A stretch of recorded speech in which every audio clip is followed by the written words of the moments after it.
자, 그러면 지금부터 박원순 서울시장 초청 관훈 토론회를 시작하겠습니다. 저는 사회를 보는 총무를 맡고 있는 한겨레 신문 오태규 논설위원입니다. 저희들이 박 시장님을 오늘 토론회에 초청한 것은 단지 서울시장이라는 의미만이 있는 것은 아닐 것이라고 여러분들도 짐작하고 계실 겁니다. 물론 서울시라는 것들이 서울시라는 단체가 우리나라 인구의 3분의 1 이상이 살고 있는 도시지만 정치 경제적으로는 우리나라의 절반 이상의 의미를 가진 자치단체라고 생각합니다. 그렇기 때문에 박 시장의 어떤 의상은 서울 시민뿐만 아니라 전 국민의 관심사이고 일거수일투족이 모든 국민의 관심 속에 있다고 저는 봅니다. 그래서 오늘 토론회에서는 서울시정뿐 아니라 서울시를 넘는 문제까지도 여러 분야에 걸쳐서 점검해 보려고 하고 있습니다. 그럼 먼저 오늘 토론회로 초청에 응해 주신 박원순 서울시장님을 소개해 드리겠습니다. 여러분들이 너무 잘 아시겠지만 박 시장님은 참여연대, 아름다운 재단, 아름다운 가게, 희망제작연구소에서 우리나라의 어떤 가장 선도적인 시민운동을 하시다가 2년여 전에 오세훈 서울시장이 무상급식 문제로 사퇴하면서 보궐선거로 당선되신 이후 이제까지 2년여 동안 서울시를 이끌고 계십니다. 더 이상 저희들이 설명을 할 필요가 없을 것 같습니다. 그 양력을 좀 보시고 이따가 토론을 통해서 더 자세한 것을 들었으면 합니다. 그리고 오늘 패널을 소개해드리겠습니다. 패널에서는 역시 그 서울시정뿐만 아니라 정치 문제도 상당히 중요하게 우리가 오늘 질문을 해야 되기 때문에 정치 분야에서 2명, 서울시 행정 분야에서 2명 정도 이렇게 패널을 선정했습니다. 먼저 윤재춘 KBS 해설위원입니다. 윤 의원은 정치부 생활을 오래 하셨고 워싱턴 지국장을 역임했으며 지금은 현재 정치 담당 해설위원으로 일하고 있습니다. 다음은 이도훈 서울신문 부국장입니다. 이 부국장도 정치부 기자 생활을 오래 하셨고 서울신문 정치부장, 워싱턴 특파원을 거친 정치 담당 전문 기자입니다. 다음은 김동석 조선일보 사회부 차장입니다. 김 차장은 스포츠 기자를 오래 한 아주 달필의 기자이지만 올해부터 서울시 등을 포함한 전국 지방 부분을 담당하는 지방 데스크로서 서울시정을 면밀하게 관찰하는 자리에 있습니다. 다음은 한국일보의 한준규 차장입니다. 한 차장은 박원순 시장 시절에 서울시를 출입을 했으며 지금은 한국일보에서 서울시 담당 기사들을 데스크하는 자리에 있습니다. 그럼 지금부터 박 시장님의 발표를 듣고 토론회를 진행하도록 하겠습니다. 먼저 나가셔서.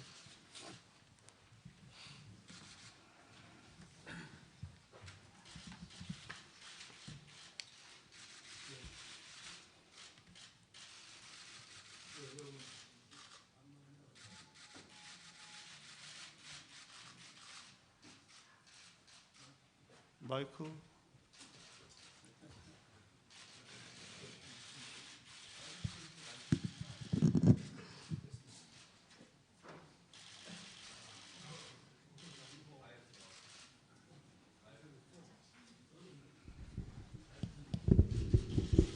네, 여러분 정말 반갑습니다. 오늘 아마 무슨 날인지 다 아실 겁니다. 그런데 생각보다는 날씨가 아주 춥지는 않아서 너무 다행입니다. 지난달 제가 자정이 넘은 시간에 심야버스를 한번 탔던 적이 있는데요. 그때 어떤 수험생이 얼마나 피곤했는지 아주 꾸벅꾸벅 졸던 그 모습을 제가 기억합니다. 사실은 저도 오늘 그런 시험 보는 느낌으로 이 자리에 섰습니다. 뭐 하도 서울시정이 바빠가지고요, 공부는 많이 못했다는 것을 고백드리고 좀 질문 조금 쉽게 해주시면 고맙겠습니다. 사실 2년 전 저도 이곳에서 또 한 번 그런 시험을 봤던 적이 있는데요. 야권 단일 후보로 선출된 후에 첫 번째 토론을 했던 곳이 바로 이곳 관훈클럽이었습니다. 역시 경륜이 높은 그 언론인들의 모임이라서 그 첫 관문은 매서웠지만 그 이후에 제가 여러 토론이나 또 선거 과정에서도 굉장히 도움이 됐던 그런 검증 과정을 거쳤다고 생각이 됩니다. 뭐 여러분 잘 아시는 것처럼 저는 검사와 변호사를 거쳐서 시민운동까지 약 30여 년 동안 결코 짧지 않은 기간 동안에 어떤 공공의 영역에서 우리 사회의 희망과 대안을 만드는 일에 전력을 다해왔습니다. 그렇지만 막상 천만의 삶에 이 책임을 지는 자리까지 오고 보니까 그래도 참 어려운 일이 많았고 또 부족한 점도 많았던 그런 기간이었습니다. 특히 천만 서울 시민들이 사는 곳이다 보니까 굉장히 다양하고 또 크고 작은 갈등들이 많았고요. 이런 낱마처럼 얽혀 있는 이런 문제를 도대체 어디서부터 어떻게 풀어야 하는지 막막하기도 했습니다. 그런데 이렇게 혼란스러운 저에게 솔로몬의 지혜를 줬던 것은 바로 시민의 힘이었습니다. 시민 여러분이었습니다. 저는 구체적인 정책도 중요하지만 먼저 행정의 올바른 절차와 과정을 바꾸는 패러다임의 변화가 중요하다, 이렇게 생각했습니다. 그래서 먼저 시민의 의견을 듣는 청책, 또 서로 다른 의견을 가진 전문가들의 찬반 양론을 듣는 수기, 그리고 그 외에도 명예부시장 제도라든지 시민 발언대라든지, 그리고 SNS를 활용한 소셜 미디어 센터까지 서울시정 전반에 시민과 소통하고 참여하는 그런 구조를 만들었습니다. 한밤중에 이 수험생들을 실어 나를 수 있는 심야버스도 한 대학생의 아이디어에서 시작이 됐습니다. 또 복지의 사각지대에 놓인 시민들에게 담배와 같은 그 서울복지 기준선도 1000명이 넘는 그런 그 시민들과의 소통 과정을 통해서 만들어졌습니다. 시민을 시장으로 또 시민의 말씀대로 따르니까 시민의 생활에 꼭 필요한 맞춤형의 정책이 만들어지고 또 어려운 문제도 해결의 실마리를 찾을 수 있었다고 말씀드립니다. 저는 지난 2년 제가 서울시장을 할 수 있었던 것은 그야말로 시민 덕분입니다. 오랜 경기 침체로 시민의 한숨이 벼랑 끝에 매달린 같은 시대, 가계부채가 지금 천조를 육박하고 있는 이런 시절에 저는 취임식에서 복지시장이 되겠다고 약속을 드렸습니다. 하지만 한편에서는 또 채무가 20조, 제가 하룻밤 자고 나면 21억 원의 이자를 지급해야 되는 이런 상황에서 어떻게 복지와 채무, 그야말로 두 마리 토끼를 다 잡을 수 있느냐, 이렇게 불가능하다, 이렇게 말씀들도 하셨습니다. 그러나 저는 결단했습니다. 2014년 서울시는 복지는 늘리고 빚은 줄입니다.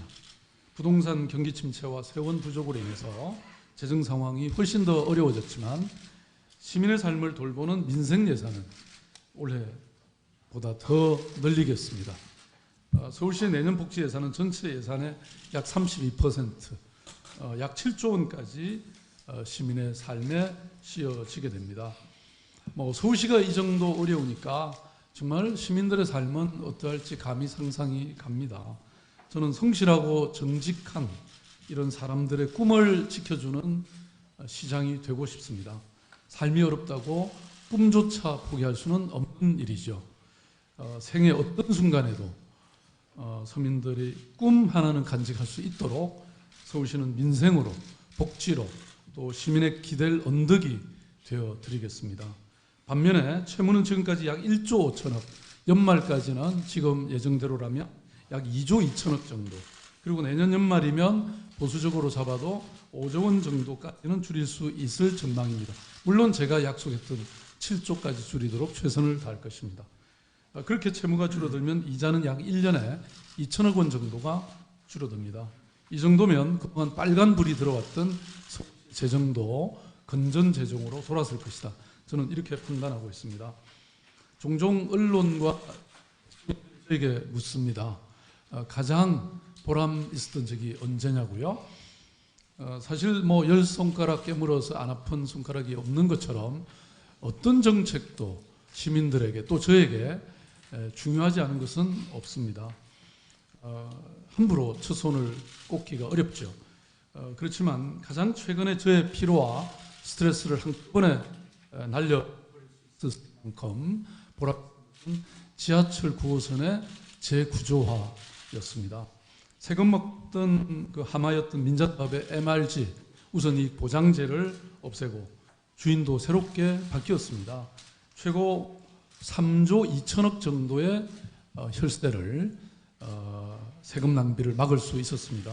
제가 취임 전 체결된 계약이라 쉽지는 않았지만 우리 직원들의 끈기와 지혜로 해결할 수 있었습니다. 4년째 주인을 못 찾고 방치됐던 은평 뉴타운 미분양 아파트 614채도 제가 현장 시장실을 통해 해결했습니다. 오랫동안 서울시의 골칫거리였던 세빛둥 등섬도 새로운 활용 방안을 찾아서 해결됐습니다. 매년 200억 이상의 적자가 예상됐던 동대문 디자인 플라자도 자립 경영 방식으로 시민의 부담을 해결하게 됐습니다. 첫 단추를 잘못 깨서 사회 갈등으로까지 이어졌던 많은 일들이 이렇게 해결되고 오히려 더 좋은 결과로 이어지고 있습니다. 이 원칙을 저는 지켜가겠습니다. 공공의 이익을 최대화하고 시민의 행복을 최고로 하겠습니다. 갈등이 생기면 조정하고 또 문제가 일어나면 해결을 하겠습니다. 지하철 9호선 민자사업을 혁신하니까 한편에서는 앞으로 민자사업에 외국 자본을 유치하는 것이 힘들어지지 않겠냐, 이런 우려의 목소리도 있다고 들었습니다. 그러나 걱정할 필요가 없습니다. 민자사업은 서울시의 재정과 민간 경제 활성화를 위해서 우리가 걸어가야 할 길이기도 합니다. 이번 9호선을 혁신할 때도 서울시와 민간 모두가 상생할 수 있는 그런 합리적인 선을 저희들이 찾아냈다고 저는 자부합니다. 존경하는 관훈클럽 회원 여러분, 여러분은 10년 후, 20년 후 서울의 미래를 어떻게 생각하시는지요? 지난 2년 서울시는 거버넌스를 통해서 2030년 서울의 미래를 만들어냈습니다. 미래의 비전을 만들어냈습니다. 그 핵심은 소통과 배려가 있는 행복한 시민도시 서울입니다. 소통, 배려, 행복. 시민 여러분들이 미래 이런 서울에서 살고 싶다고 합니다. 도시의 성장을 위해 사람의 삶을 희생했던 과거의 도시계획에서는 찾아볼 수 없는 말들입니다. 걸어서 10분 거리에 도시철도가 달리는 교통복지가 실현되고요. 경쟁과 갈등에 지친 도시인들을 위해 협동과 공유 속에 마을은 공동체를 이룹니다. 서울은 한가운데서보다도 또 차보다 사람이 먼저인 보행 친화 도시가 열립니다. 사람이 중심이고 시민의 행복을 최우선으로 하는 서울의 미래를 만들어가겠습니다. 오늘은 특히 겨울의 문으로 들어서는 입동입니다. 올 겨울은 유난히 춥다고 해서 저희들은 벌써부터 마음이 분주합니다. 서울 시민 그 누구도 냉방에서 자지 않도록, 그리고 서울 시민 그 누구도 차가운 겨울을 보내지 않도록 꼼꼼히 살피겠습니다. 5기 민선시장으로서 제게 남은 시간은 이제 7개월 남짓입니다. 임기의 마지막 날까지 시민 곁에 있겠습니다. 한눈 팔지 않고 오직 시민의 말씀에 귀 기울이며 서울의 내일을 만들어 가겠습니다. 감사합니다.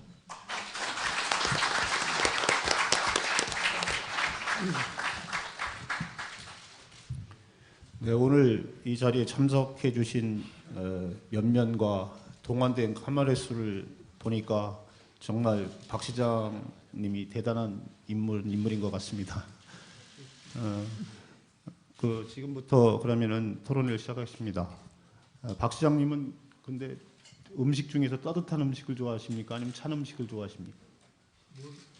뭐든지 가리지 않고 잘 먹습니다. 그러면은 아주 따끈따끈한 메뉴부터 시작을 해볼까 합니다. 먼저 윤재춘 의원께서 질문하시죠. 네, 저희가 아침에 모여서 이제 뭘 첫 질문을 할까 고민을 많이 했는데요. 아무래도 통진당 사태가 지금 이슈가 되고 있으니까요. 그걸 묻기로 했습니다. 서울시장직하고는 별 관계가 없는 것 같지만은 저희가 박 시장님 모신 이유가 시장이시기 때문만이 아니라 또 대선주자, 유력한 대선주자이시기 때문에 모셨거든요. 그런 측면에서 진솔한 답변을 좀 부탁드리겠습니다. 이 통진당에 대해서 정부가 이제 위헌정당 심판을 청구했는데 여기에 대해서 어제 박 시장님이 뭐 법치주의에 따라서 해결될 거다 이렇게 말씀하셨더라고요. 근데 여기 위헌정당 심판을 청구한 핵심 사유가 이석기 의원의 이른바 아로 사건에 대한 것도 들어가 있는데 그건 아직 재판 중이지 않습니까? 박 시장님이 말씀하시는 법치주의와 관련해서 이걸 어떻게 받아들여야 될지 한번 말씀을 해주시죠. 윤 의원님, 저는 아직 대선 후보 아닙니다. 서울시장으로서 아까 제가 말씀드린 것처럼 서울시장으로 전념하는 것이 정당하다 이렇게 생각이 되고요. 다만 질문 주신 것에 대해서는 답변을 제가 드리겠습니다. 사실 좀 기본적으로 그 북한 체제를 옹호하거나 추종하거나 또는 우리의 어떤 이 기본적 민주적 기본 질서를 폭력으로 전복한다는 이런 발상은 정말 시대착오적이고 저는 어느 국민의 호응도 받기 어려운 일이라고 저는 기본적으로 생각하고 있습니다. 이제 다만 이 말씀하신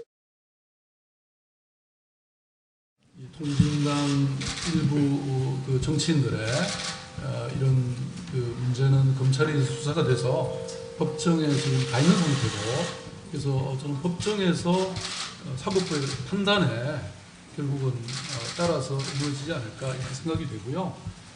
아무튼 이 점에 있어서는 우리 사회가 저는 민주주의의 핵심은 결국 법치주의니까 법률에 따라서 또 사법부의 판단에 따라서 모든 것이 결정되지 않겠는가 이렇게 생각합니다. 정당의 존립 문제 같은 거는 선거에서 국민들이 판단하면 될 문제지 굳이 법정에 가야 될 이유가 있는가라는 의견도 있는데요. 이 점은 어떻게 생각하십니까? 저는 그 점도 일리가 있다고 생각합니다. 왜냐하면 사실 정당은 민주적 질서의 가장 중요한 부분이고 또 우리 헌법에서 보장하고 있는 정말 국가기관이라고 말씀드릴 수 있죠. 그리고 이러한 정당과 그 활동은 우리가 최대한 보장돼야 된다고 생각하고요. 이제 그런 측면에서 보면 사실 이 사법부의 이 판단이 진행 중인 상태에서 그 판단을 보고 저는 그 정당의 해산을 헌법재판소에 청구해도 되지 않느냐. 조금은 정부가 조금 더 신중했었으면 좋겠다. 저는 그런 생각을 하고 있습니다.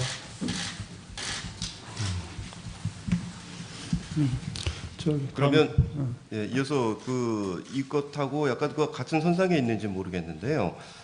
오늘 아침자 신문 중에 보면은 자주민보라는 종북 인터넷 매체로 성격이 규정이 되는 것 같습니다. 이 신문에 대해서 인터넷 신문에 대해서 등록 취소 청구를 서울시에서 하는 것이 보도가 됐고 이게 또 지자체 중에서 이런 결정을 내린 것이 처음인 것으로 보도가 되고 있습니다. 혹시 이 내용을 보고를 받으셨거나 내용을 좀 파악을 하고 계신지 좀 궁금합니다. 이거는 김 차장님 제가 예상 문제를 맞췄네요. 예상하셨군요. 자주민보는 사실 저도 이게 어떻게 진행됐는지 과거에는 잘 몰랐었어요. 그런데 아마 언론에서 보셨을 것처럼 이 자주민보의 발행인이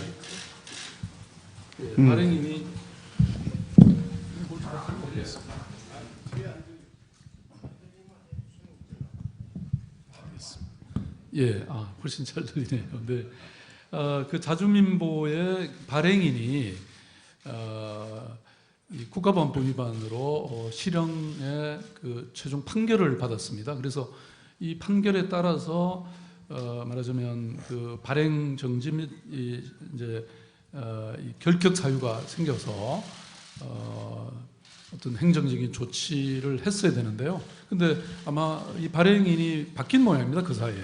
그래서 결격 사유는 사라졌지만 이 민원이 제기가 됐고, 그리고 실제로 그래서 문광부에 저희들이 유권 해석을 구한 결과 이 발행 목적을 현저히 그리고 반복적으로 위반했다. 그래서 신문법을 위반한 위반 행위로 판단된다. 이렇게 이제 저희들한테 그 조회를 해 오셨고요. 그 다음에 저희들이 그래서 뭐 여러 그 법률가들에게도 이 판단을 받았습니다. 자문을 받았고요. 그리고 최근에는 서울시 등록 취소 심의위원회에 또 자문을 받았는데 이 취소 심판을 청구하는 것으로 이렇게 의결이 된 것으로 알고 있습니다. 그게 오늘 신문에 난 바고요. 그런데 이제 또 아까 제가 그 이 통진당 이 해산 청구에 대해서 제가 답변을 드린 거나 마찬가지로 어찌됐든 또 언론의 자유라는 것이, 여기 다 언론인이시지만 저는 우리가 민주 질서를 유지해가는데 가장 중요한 또 그 권리이고 또 기본권이라고 생각하고 있습니다. 그래서 언론 기관의 이런 해산이나 발행 등록 취소도 저는 신중하게 해야 된다고 보기 때문에 아무튼 이런 과정을 충분히 거쳐가면서 저희들이 판단하도록 그렇게 하겠습니다. 뭐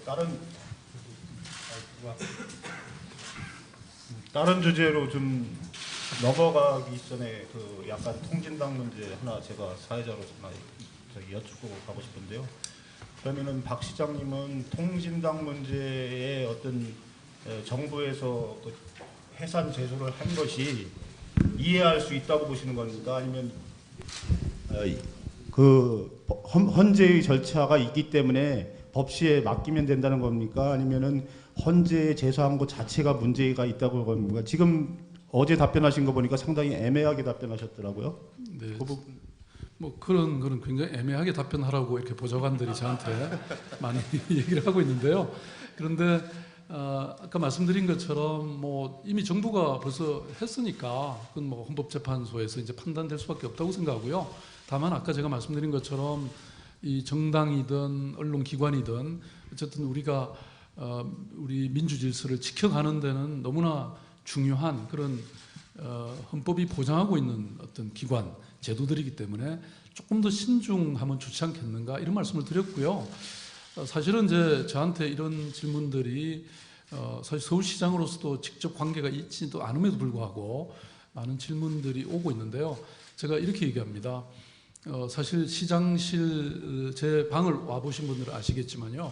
제가 제가 앉아 있는 책상 뒤에 책장이 이렇게 양쪽으로 기울어져 있습니다.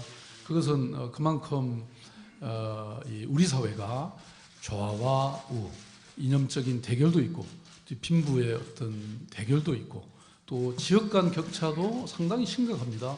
뭐 서울만 하더라도 강남과 강북의 격차가 있지 않습니까? 그래서 저는 이것을 제대로 조정하는 서울시장이라고 하는 역할이 결국 이 천만의 서울 시민들을 갈등 없이 편안하게 사회를 평화롭게 만들어가는 것이 가장 중요하지 않습니까? 그래서 저는 그런 측면에서 정말 좌우를 넘어서 이 화합하고 조정하는 그런 시장이 되겠다는 결심을 확실히 했고 그걸 제가 상징적으로 그렇게 표현하고 있습니다. 저는 좌파도 아니고요, 우파도 아니고요, 시민파입니다.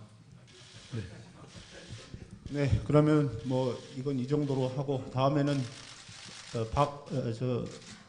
또 따끈따끈한 이슈 이도훈 국장 한번 또 다시 한번 해보시죠. 네, 시장님 앞에 그 34대에 걸쳐서 31명의 그 서울시장이 배출됐습니다. 그 중에서 실제로 실권을 가진 대통령에 선출된 분은 이명박 대통령 딱 한 분밖에 없습니다. 그런데도 지금 보면은 서울시장만 당선되면은 꼭 그 대통령 후보가 되는 것처럼 그 말하는 사람들이 많은데요. 그 시장님 보시기에 어떻습니까? 서울시장 되면 꼭 그 대통령이라는 자리로 가야 되는 자리입니까? 저 국장님 제가 이렇게 보니까 윤보선 대통령 윤보선 대통령님은 이제 내각 내각제 대통령 하셨고 네. 8대의 그 허정 네. 그 저희 시장은 그 과도정부 수반이어서 실질적인 그 권한을 가진 선출된 대통령은 이명박 대통령밖에 맞습니다. 없습니다. 아니 저는 뭐 국장님 의견에 전폭적으로 동의합니다. 서울시라고 하는 이 도시가 사실은 웬만한 국가보다도 더 큰 이런 지방 정부죠. 그래서 저는 서울시를 하나를 제대로 가꾸어서 정말 우리가 때로는 부러워하는 그런 뉴욕이나 런던이나 뭐 파리 못지않는 그런 경쟁력 높은 그리고 시민의 행복을 보장하는 이런 도시가 된다고 하면 그것으로도 저는 사실 뭐 대통령 못지않는 충분한 의미가 있다고 저는 생각을 하고 있습니다.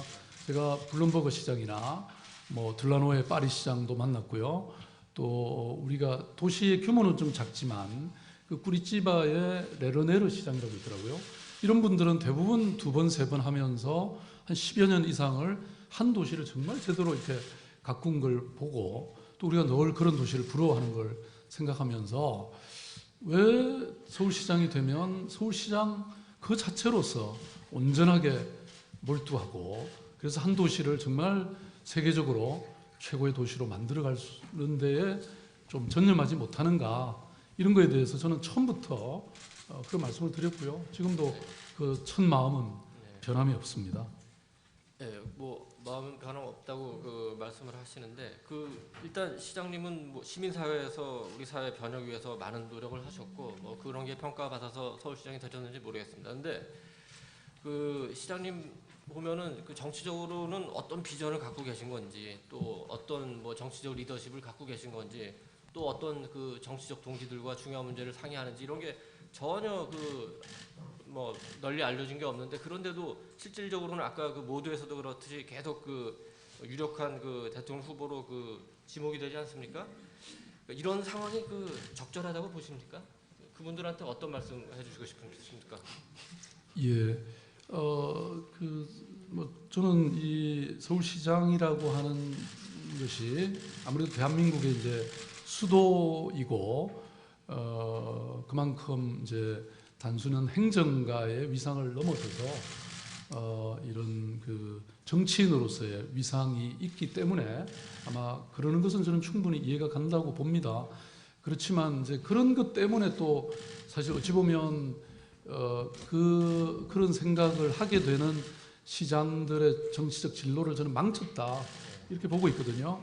저는 정말 이 태산처럼 자기 중심을 가지고 어떤 직책을 제대로 수행하는 것이 늘 중요하다고 생각하고 있습니다. 다시 말씀드리면 서울시가 얼마든지 좋은 행정을 보이면 그것이 다른 지방 정부에 영향을 엄청 미치고요. 더 나아가서는 뭐 중앙 정부도 그걸 받아서 하는 것이 많습니다. 제가 와서 실천한 정책 중에서도요. 예를 들어서 비정규직의 정규직화도 저희들이 하고 나니까 전국에 20여 개 지자체가 지금 바뀌었고 아마 중앙 정부도 내년에는 좀 그 중앙 정부의 여러 기관에 근무하는 이런 그 비정규직들을 정규직화하는 아마 계획이 있는 걸로 알고 있고요. 저희들이 환자 안심병원을 서울의료원에 처음 작년에 금년부터 이렇게 실험을 했는데요. 그게 보건복지부에서도 그게 참 좋다고 해서 금년에 저희들에게 예산을 좀 더 줘서 지금 더 확장하고 있거든요. 이런 식으로 저는 서울시가 잘하고 있으면 대한민국을 바꾸고 더 나아가서 예컨대 원전 하나 줄이기 캠페인이라든지 이런 것들은 지금 일본이라든지 이런 쪽에서도 굉장히 관심이 많습니다. 그래서 제가 기후변화 세계시장협의회 의장으로도 지금 선출이 됐거든요. 그래서 저는 서울시장이라고 하는 것도 어마어마하게 중요한 직책인데 자꾸 사람들을 주변에서 바람을 집어넣는 이런 일은 없으면 좋겠고요. 오늘도 좀 그렇게 질문을 좀 해주시면 그러니까 고맙겠습니다. 지금 그 시장님 말씀을 정리하면은 시장님은 지금 뭐 차기 대통령 선거에 그 나갈 생각이 없으시다 이렇게 저희가 이해하면 되겠습니까? 예, 그렇습니다. 우선 지금 뭐 재선도 지금 그게 마음대로 되는 일인가요? 네. 오늘 그 시장님 그 말씀하신 거 모든 우리 시민하고 국민들이 그 다 들었습니다. 앞으로 어떻게 뭐 말씀이 바뀔지 안 바뀔지 한번 잘 지켜보겠습니다. 이상입니다. 네, 보충해서 하나만 여쭤보고 이제 서울시장 재선 문제로 넘어가겠는데요. 지난번에 서울시장 선거에 출마하기 전에 백두대간을 종주하신 다음에 이제 정치권에 들어오실 결심을 하신 걸로 그렇게 저는 알고 있습니다. 그때 이제 정계 진출을 결심하실 때 이미 서울시장뿐만 아니라 그 이후의 일까지도 고려를 하셔서 정계에 진출하신 거 아닙니까? 그랬던 건 아니고요. 저는 사실은 뭐 이제 여러분 이미 다 잘 알고 계시지만 그 이전에도 제가 정치적 어떤 진출에 대한 요구라고 할까 뭐 이런 게 참 많았습니다. 구체적으로도 많았고요.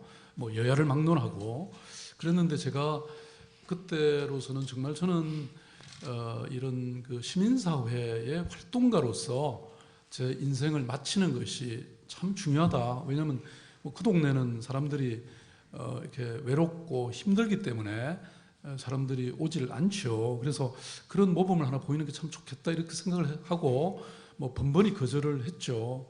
그런데 백두대간을 걸으면서 제가 정말로 심경이 바뀌었습니다. 그래서 뭐 그때는 이미 물론 뭐 서울시장이라는 자리를 염두에 둔 것은 아니었지만 다만 이런 시대적 요구에 과연 언제까지나 저 혼자만을 생각하고 이렇게 있을 수 있는가에 대해서 심경의 변화가 있었고요. 그거는 제가 그 책에 자세히 쓴 바입니다. 그래서 뭔가 인생의 이 전환을 꿈꾸시려면요, 백두대간을 한번 걸으시면 좋습니다. 제가 2004년입니다. 그때 7월 달이었는데요. 그때는 제가 독일을 3개월 여행을 하고 있었는데 그때 뉴스위크에 우연히 제가 그걸 사서 봤더니 제목에 정말 인생의 전환을 꿈꾸려면 그 스페인의 산티아고의 길로 가라. 젊은이들이요. 이런 게 제목이었습니다.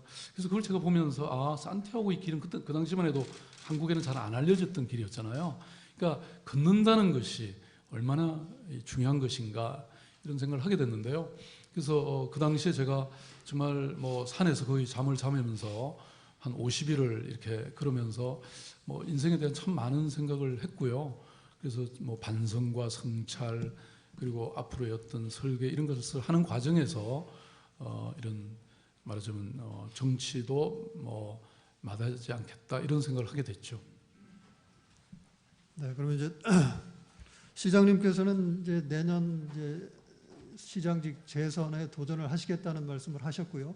그 다음에 안철수 씨가 추진하는 신당에 입당하기보다는 민주당의 후보로 나서고 싶다는 말씀도 분명히 하셨습니다. 근데 민주당에 최근에 이제 보면은 후보 경선 룰이 좀 바뀐 것 같아요. 그래서 시장님한테는 약간 불리해진 측면도 있고, 그 다음에 시장님은 조직도 없는데 민주당 후보들 자신 있으십니까? 자신이 없습니다. 예, 근데요, 저는 아까도 말씀드린 것처럼 물론 제가 어쨌든 정치권에 들어왔으니까 또 로마에 가면 로마에서의 그 법대로 행동하라는 말이 있는 것처럼 당연히 저는 기존의 어떤 정치적 질서를 또 부분적으로 존중을 해야 되겠지만 동시에 제가 이 정치권으로 온 것은 그냥 기존의 정치가 아니라 정말 시민들이 바라고 시민들이 갈망하는 그런 정치를 하라는 그런 뜻이 있다고 저는 생각합니다. 그런 측면에서 비록 제가 유불리를 떠나서 그리고 결론적으로는 제가 뭐 지는 한이 있더라도 저는 오직 원칙대로 정말 이렇게 서울시정을 잘 돌봐서 시장으로서 시민들의 지지를 얻고 이 시정에 올인하는 것을 전념하는 것을 시민들이 알게 된다면 그런 뭐 작은 룰을 떠나서 결국은 저에게 유리하지 않겠는가 그런 생각으로 임하고 있습니다. 근데 이 대목에서 좀 한 가지 좀 더 짚고 넘어갈 게 있을 것 같습니다. 시장님은 서울시장 재선은 나가시는 거죠?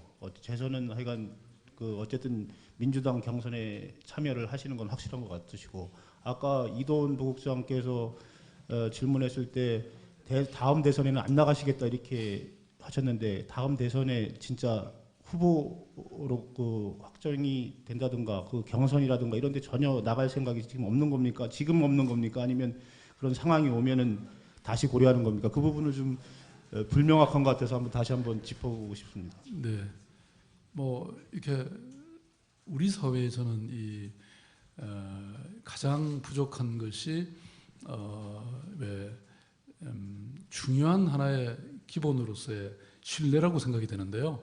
제가 분명히 이 국장님 말씀에 답을 했는데 우리 오총무님이 또 한 번 확인하시는 것이 그런 사람들의 이 말에 대한 신뢰가 없기 때문이 아니신가 싶은데 뭐 저는 이미 말씀을 제가 드렸고요.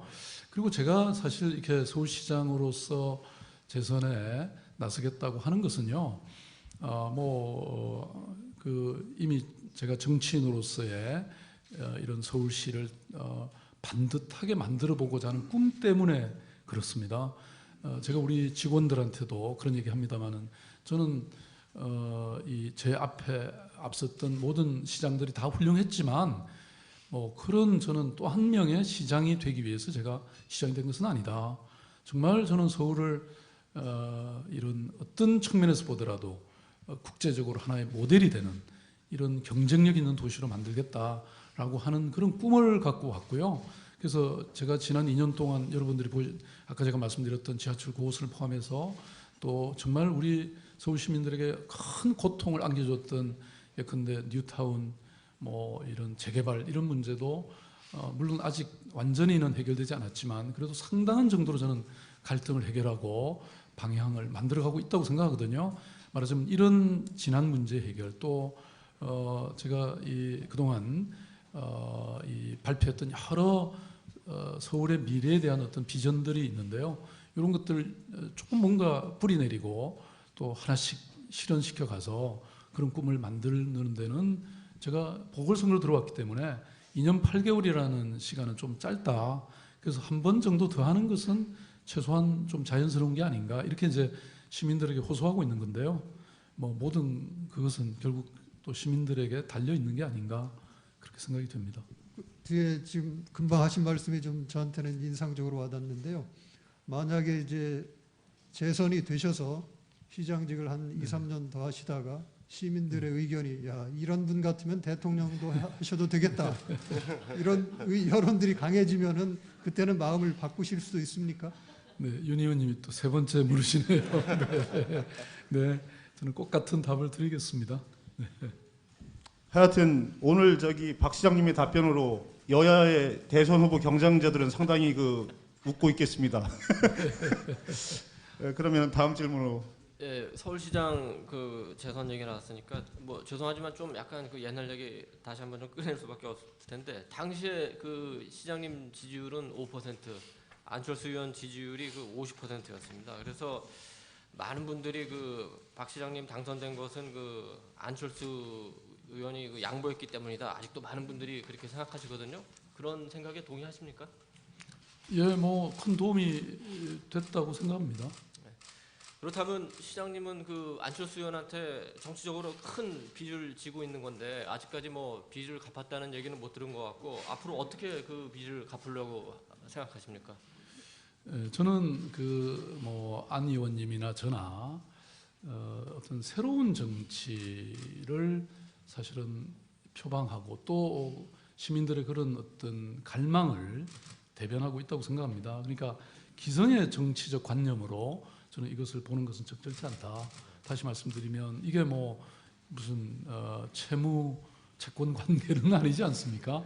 안 의원님이 판단한 것도 저와의 과거의 신뢰관계나 또 그런 판단을 통해서 저 양반이면 서울시장으로 역할을 제대로 하겠다라고 하는 그런 판단이셨고요. 본인이 무슨 빚을 이렇게 채권은 있고 그래서 빚을 받아야 된다 이렇게 생각하시지는 않을 거라고 생각하고 저 역시 그렇게 생각하고 있습니다. 제가 만약에 안 의원님에게 그런 빚을 갚는다고 하면 저는 서울시정을 잘 펴서 그야말로 서울을 업그레이드하고 서울 시민들에게 행복을 가져다 준다고 하면 그건 갚는 게 되는 거 아니겠습니까? 그래서 그런 측면에서 생각하고 있고요. 그래서 뭐 지금도 저는 그런 신뢰 관계를 기초로 해서 이렇게 유지하고 있다 이렇게 말씀드릴 수 있을 것 같습니다.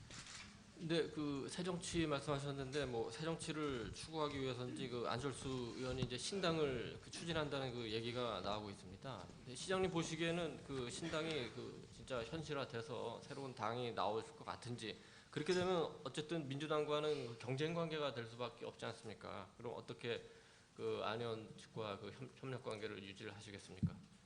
글쎄 뭐 제가 정치 전문가나 정치 평론가는 아니기 때문에 뭐 정치 상황이나 또 그걸 분석하거나 또는 앞으로 향후에 전망을 하는 것은 뭐 적절치 않다고 생각하는데요. 다만 저는 아까도 말씀드린 것처럼 뭐 이미 저는 어쨌든 민주당 당원이 이렇게 되었고요. 그리고 그런 당원으로서 역할을 해야 되는 것은 뭐 이런 당연한 일이라고 저는 생각하고 있습니다. 그렇지만 이런 기성의 정치적 관점을 좀 넘어선다면 안 의원님과 비록 정당을 달리한다고 하더라도 저는 더 큰 차원에서 협력하는 그런 방안도 있지 않겠는가. 요새 뭐 독일의 정치에 대해서 관심들이 다들 많으신데요. 저도 2004년에 제가 한 3개월 정도 독일에 머물면서 독일의 많은 기관들 방문하고 배운 적이 있습니다. 그때도 보면 뭐 제가 바이체크 대통령도 그때 뵌 적이 있는데요. 바이체크 대통령은 기민당 출신이시잖아요. 그런데 사실은 재선될 때는 오히려 3인당 쪽의 지지를 더 받았던 분이거든요. 그래서 우리가 정당이라고 하는 것이 물론 정당이 이념도 있고 목표도 있지만 때로는 저는 정당을 넘어서서 정말 서로 협력하고 단결해야 되는 때도 저는 많다고 생각하거든요. 그런 관점에서 보면 저는 뭐 또 앞으로도 그런 협력과 신뢰 관계를 계속 가져갈 수 있어야 되고 또 그것을 우리 국민들이 바라고 있는 게 아닌가 그렇게 생각이 됩니다. 안철수 의원의 이제 한 측근 의원이라는 분이 최근에 그 박 시장님이 민주당 당적을 버리고 안철수 신당에 참여하면 좋겠다 이런 얘기를 했는데요. 그런 얘기를 들으시면서 약간 솔직히 좀 불쾌하셨습니까? 뭐 저는 제가 처음 이렇게 이제 시장이 되고 나서 사실 저를 비판하거나 비난하는 일들이 많았습니다. 그러니까 정치를 하기 전에는 제가 뭐 이런 NGO 운동을 할 때는 사실 90% 이상이 지지하고 뭐 이렇게 반대하는 분은 극소수였죠. 근데 이제 딱 선거에 들어오고 정치에 들어오니까 절반으로 바뀌더라고요. 절반은 찬성하고 절반은 반대하고. 그래서 그동안 참 크게 가슴도 아팠고 힘도 들었지만 지난 한 2년 동안 많이 적응이 돼서요. 이제 뭐 누가 무슨 말씀을 하셔도 굉장히 이 안에서 소화시킬 수 있는 힘이 좀 커졌습니다. 맷집이 조금은 더 커졌습니다. 예. 지금 박근혜 대통령 임기가 한 9개월 이상 지났습니다. 이제 박 대통령에 대해서는 뭐 좋게 얘기하시는 분들도 많고 또 반면에 또 반대쪽에서는 굉장히 이제 인색하게 평가하시는 분들도 많은데 지지율을 보면 5, 60% 선은 대충 유지하고 있는 것 같더라고요. 시장님께서 보시기에 박근혜 대통령 국정운영 뭐 배워야 될 점이 뭔지 아니면 또 이런 부분은 반면교사로 삼아야 되겠다 하시는 부분은 뭔지 좀 말씀해 주십시오. 네, 저는 이제 뭐 국무회의를 통해서 이렇게 박 대통령님 자주 뵀었죠. 그런데 늘 이렇게 진지하고 진중하다고 할까요? 아마 사실 그렇게 이 한 나라를 책임지는 지도자로서의 가장 중요한 덕목이 저는 그런 게 아닐까 싶은데요. 뭐 그런 측면에서는 저도 배워야 되겠다 이런 생각을 하고 있고요. 그리고 지난 그 대선 과정을 통해서 여러 이런 공약을 하셨잖아요. 그걸 보면서 저하고 굉장히 유사한 비전을 많이 가지고 계시는구나 이런 생각을 많이 했습니다. 그래서 아무튼 그런 여러 약속이나 또 가지신 철학이 좀 임기 중에 잘 실현이 돼서 우리 사회에 정말 저는 늘 꿈꾸는 것이 우리 국민들로서 한 시민으로서 꿈꾸는 것이 좀 우리의 대통령이 임기가 끝나시고 나서도 좀 정말 평범한 시민으로 되돌아와서 우리 주위에 함께 뭐 시장도 오시고 골목도 걸어 다니시고 뭐 작은 모임에도 다니시는 이런 대통령들이 많이 나오시면 좋겠다 이런 생각을 하고 있었는데요. 그런 분이 되시기를 진심으로 바랍니다. 제 질문 가운데 한쪽 포인트에 대해서는 말씀을 안 하셨는데 네, 이러면 안 되는데 하는 부분 없습니까? 네, 뭐 그런 말은 안 하는 게 좋을 것 같고요. 다만 제가 지난번 무상보육 이 과정에서 보면 사실 뭐 그걸 간명하게 한마디로 말씀드리면 중앙정부와 국회가 결정한 무상보육 그리고 서울시 보고 또 8대2로 8을 서울시가 부담하도록 일방적으로 결정한 복지 정책입니다. 그런데 저희들 입장에서는 그래도 무상보육이 중요하기 때문에 그 정책을 저희들도 적극 협력해서 함께 가겠다. 다만 8대2는 너무나 큰 부담이니까 6대4로 해달라. 이런 말씀을 제가 요로에 말씀드렸는데 그래서 그 핵심적인 키를 쥐고 있는 그 기재부 장관님을 한번 뵙게 해달라. 한번 만나서 토론을 하자. 그랬는데 이분이 만나주시지 않았습니다. 여러 차례 제가 정말 여기서 다 밝힐 수 없는 여러 경로를 통해서 뵙기만 한번 해달라고. 명색이 서울시장이 그렇게 요청을 드렸는데 만나주시지 않았습니다. 그래서 저는 조금은 이런 어려운 문제를 함께 좀 토론하고 저희들도 중앙정부의 정책에는 뭐 협력해야죠, 뭐든지. 그러니까 협력할 것이고 다만 저희 사정을 호소하고 함께 좀 상생의 방안이 없는지 뭐 이런 좀 말씀을 드리고 싶었는데요. 그래서 저는 이 지방 정부 또 더 나아가서 일반 국민과 좀 더 소통하는 정부가 됐으면 좋겠다. 뭐 이런 소망은 있습니다. 예, 다음 네. 지금 금방 말씀하시기를 만나서 좀 얘기를 하고 싶었는데 얘기를 못했다는 그런 아쉬움을 토로하셨는데요. 최근에 박 시장님은 국무회의에 참석을 안 하시는 걸로 제가 들었습니다. 사실입니까? 뭐 이제 그 후에는 제가 조금 못 가고는 있습니다. 네. 사실 그 국무회의에 가셔서 그래도 배석을 하셔서 분위기도 좀 살펴보고 또 그 다음에 의견 개진할 기회가 있으면은 의견도 개진하고 그러시는 게 타당하지 않을까요? 예, 그럼요. 윤 의원님 말씀처럼 저는 국무회의에 물론 이제 배석자이고 또 실제로 어떤 안건에 대해서 뭐 이렇게 말씀을 드릴 기회는 참 잘 얻긴 하더라고요. 이게 사전에 조율되지 않으면 말씀드리기가 힘들기 때문에 그렇지만 그럼에도 불구하고 제가 참 좋았던 것은요. 국무회의 가면 이제 여러 이 장관님들 뵈니까 뭐 현안들에 대해서 서로 상의하고 그럴 수 있고 그리고 또 국정의 전체적인 흐름을 제가 파악하면 그것이 또 시정에도 도움이 되기 때문에 뭐 앞으로는 열심히 참여할 생각입니다. 네, 다음은 저 시장님이 뭐 예습을 많이 하셨을 걸로 예상되는 서울 행정부로 넘어가서 한번 아주 가볍게 질문을 해보도록 하겠습니다. 그러면은 김동석 차장부터. 예, 그 서울시정에 대해서 이제 첫 번째로 좀 질문을 드리고 싶은 것 중에 하나가요. 이 지난 최근에 시장님들을 보면은 예를 들면 뭐 이명박 시장 시절에는 뭐 이게 청계천 이명박의 청계천이라는 게 있었고 오세훈 시장 시절에 또 이 디자인 서울이라는 개념이 있었지 않습니까?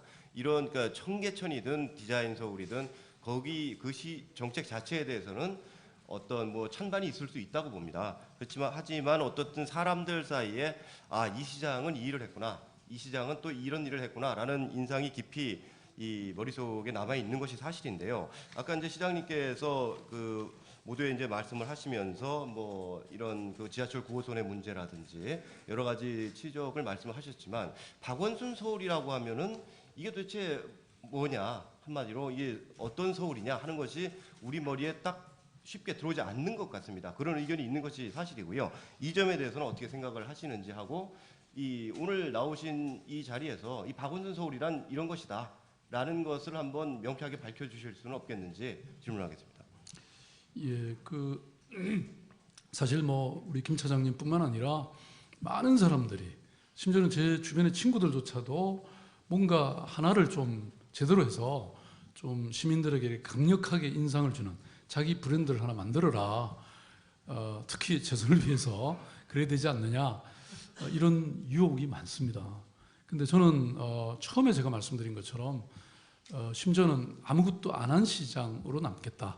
뭐 이런 말씀까지 제가 드리면서 서울시정을 정말 상식과 원칙, 합리와 균형이라고 하는 이 궤도 위에 딱 올려놓는 것이 저는 참 중요하다고 생각했습니다. 왜냐하면 사실 뭐 시장 임기가 저는 2년 8개월이었고요. 그 전임 시장님들도 거의 단임을 했기 때문에 4년이라고 하는 기간 동안에 뭔가를 딱 보여드리려고 하면요, 그게 이제 올인할 수밖에 없고, 그렇게 되면 다른 일을 소홀히 할 수밖에 없겠더라고요. 그리고 심지어는 그 일조차도 전념하는 그 일조차도 그 뭐라 그럴까요? 무리가 따르게 되는 것 같습니다. 그래서 저는 절대 서두르지 않겠다. 제가 예컨대 이명박 시장님이 하신 청계천 사실 문제가 없지 않죠. 서두르다 보니까. 그래서 제가 청계천 시민위원회를 만들었습니다. 이것을 훨씬 더 생태성이 있는, 또 비용이 덜 드는, 시민들에게 훨씬 더 친화적인 이런 청계천을 만들려고 하는 저도 생각이 있습니다만은, 이것을 또 한꺼번에 뜯어고치는 것도 저는 적절치 않다고 생각해서 지금 2년이 지났는데도 불구하고 아직 박원순표 청계천은 안 만들고 있잖아요. 저는 충분한 고민과 또 용역과 전문가들의 의견을 지금 듣고 있는 중입니다. 한강도 마찬가지고요. 디자인도 마찬가지입니다. 그래서 저는 정말 제가 표방하는 시정은요, 저는 어떤 구체적 콘텐츠를 만들어내는 것도 물론 중요하지만, 그리고 실제로 많이 만들어냈습니다. 그러나 그것보다 더 중요한 것은 아까 제가 말씀드렸던 절차와 과정의 문제라고 저는 생각합니다. 그게 이른바 거버넌스인데요. 제가 어떤 정책을 하나 만들어내려면 그 과정에서 보통 뭐 6개월, 또 수천 명의 전문가와 이해관계자와 시민들이 함께합니다. 아까 말씀드렸던 2030 플랜이라고 하는 2030년의 서울의 미래상도요, 사실 저는 거의 손대지 않았습니다. 아까 그 소통과 배려가 있는 행복한 시민도시 서울이라고 하는 것도 시민들이 함께 만들어냈습니다. 저는 이 집단지성이라고 하는 것이 정말 맞다, 이런 생각을 하고 있습니다. 또 이렇게 하다 보니까 가장 올바른 정책이 만들어질 뿐만 아니라 그 정책이 실현되는 과정 속에서도 굉장히 말썽 없이, 갈등 없이 아주 추진력 있게 이렇게 나아가는 그런 모습을 제가 봤거든요. 그래서 저는 아무튼 이런 행정의 어떤 상식적인 이런 절차가 마련돼야 된다, 이렇게 생각하고 있고요. 또 한두 가지만 더 간단히 말씀드리면, 저는 혁신이 중요하다고 생각합니다. 그래서 행정의 일반적 안정된 관료 시스템은 제가 100% 존중하면서, 동시에 제가 시장이 된 것은 서울시가 뭔가 새로운 도시로 거듭나야 된다고 생각하기 때문에 서울시장 직속으로 사회혁신 기획관실이라는 걸 제가 만들어서 다양한 혁신적 실험들을 노력하고 있고요. 그 다음에 또 하나는 저는 예방행정, 전략행정, 꼼꼼행정 뭐 이런 걸 제가 도입을 하고 있습니다. 예컨대 병원에 실려가서 질병 치료에 들어가는 비용의 10%만 우리가 사회 체육에 쏟으면 그것이 훨씬 더 개인에게 있어서나 사회에 있어서나 행정에 있어서나 도움이 된다. 그래서 지금 뭐 그런 걸 예컨대 서울시 내 전역에 이 사회 체육 시설을 전부 조사를 해라. 전면 전수조사를 해서 그것이 부족한 곳에 어디서부터 해야 될지 이런 정책을 세운다든지, 아마 보시면 아마 뭐 이제 두 분은 서울시에 출입하고 계시니까 아마 그런 꼼꼼하게 뭔가가 챙겨지고 있다는 것을 아마 느끼실 수 있지 않을까, 그런 생각입니다. 예, 시장님께서 그 아무것도 안 하겠다라는 말씀까지 하셨는데, 최근에 굉장히 큰 사업을 하시겠다고 해서 약간 좀 의외로 받아들여지고 있는데요. 2025년까지 8조 5천억 원을 들여서 경전철 10개 노선을 건설하겠다는 계획을 밝히셨는데요. 이게 5년 전에 이미 그 서울시에서 도시철도 기본계획을 발표했을 때 그때는 7개였던 걸로 알고 있습니다. 노선이. 근데 지금 이 신설 노선을 제외하고는 이게 진행이 안 되고 있는데 요번에 이제 3개가 더 늘어난 거죠. 이제 시장님 스타일을 뵀을 때 이 사업성이 없는 구간은 이렇게 걸러내야 될 것 같은데 오히려 이게 늘었단 말이죠. 이게 내년 지방선거에서 이게 좀 두루두루 표를 얻겠다는 그런 전략 아니십니까? 사실 뭐 이렇게 제가 요새 어떤 정책을 발표를 하면 그 표 들려고 하는 거 아니냐, 선거용이지 않냐 이런 얘기들 말씀을 많이 하시는데 사실 저는 2년 8개월 중에 아직 앞으로 남은 7개월 1년은 참 중요한 시기잖아요. 그래서 이런 것들을 아까 말씀드린 것처럼 정책을 꼼꼼하게 갈무리하고 이걸 발표하는 것은 어쩔 수 없는 일이라고 생각하고요. 저는 그보다는 훨씬 더 큰 철학적 이 바탕이 이 경전철, 도시철도에 숨어 있다라는 말씀을 드리고 싶습니다. 왜냐하면 저는 21세기 서울이 전 세계에서 가장 빛날 수 있는 도시가 된다는 것은요, 기후 변화에 적응하는 도시라고 생각합니다. 근데 그것은 다시 말씀드리면 지속 가능한 도시가 돼야 되는데요. 지금 서울은 불행하게도요, 도시철도의 비율이 이런 세계 우리가 모델로 하는 대도시에 비하면 훨씬 철도율이 낮습니다.